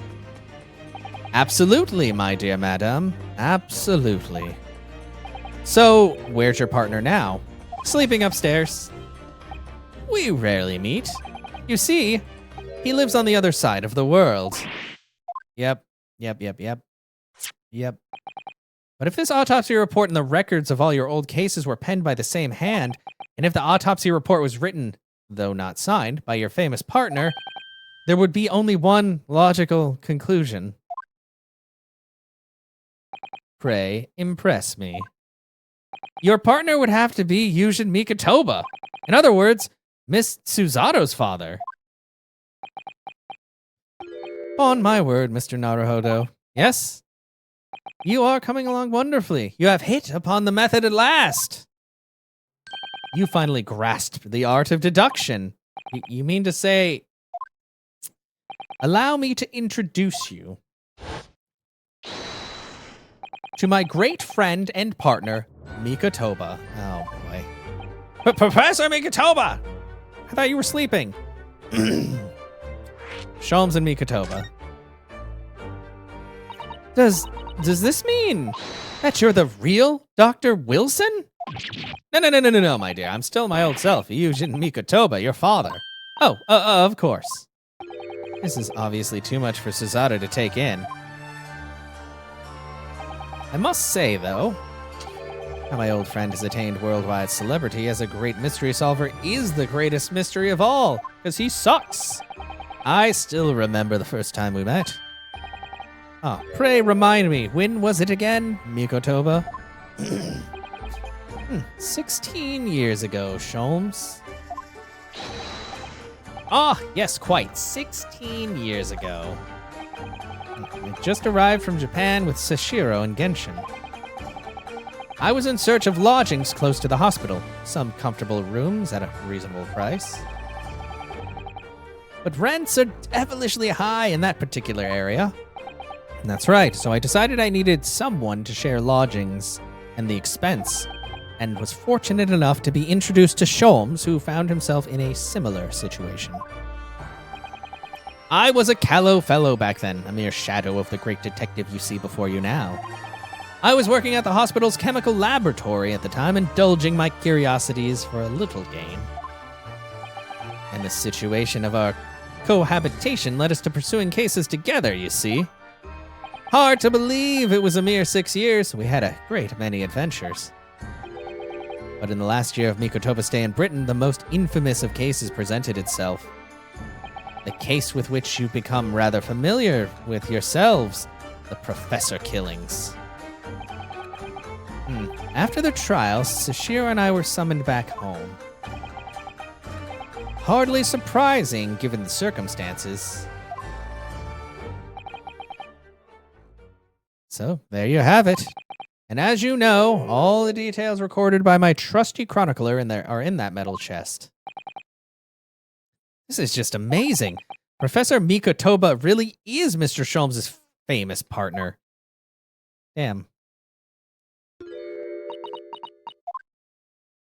Father. Goodness, my dear, what a cutting look. As your daughter, I'm very proud to learn that you were the great detective's great partner. But nevertheless, there's another mystery that I really must ask you to explain now. And that is...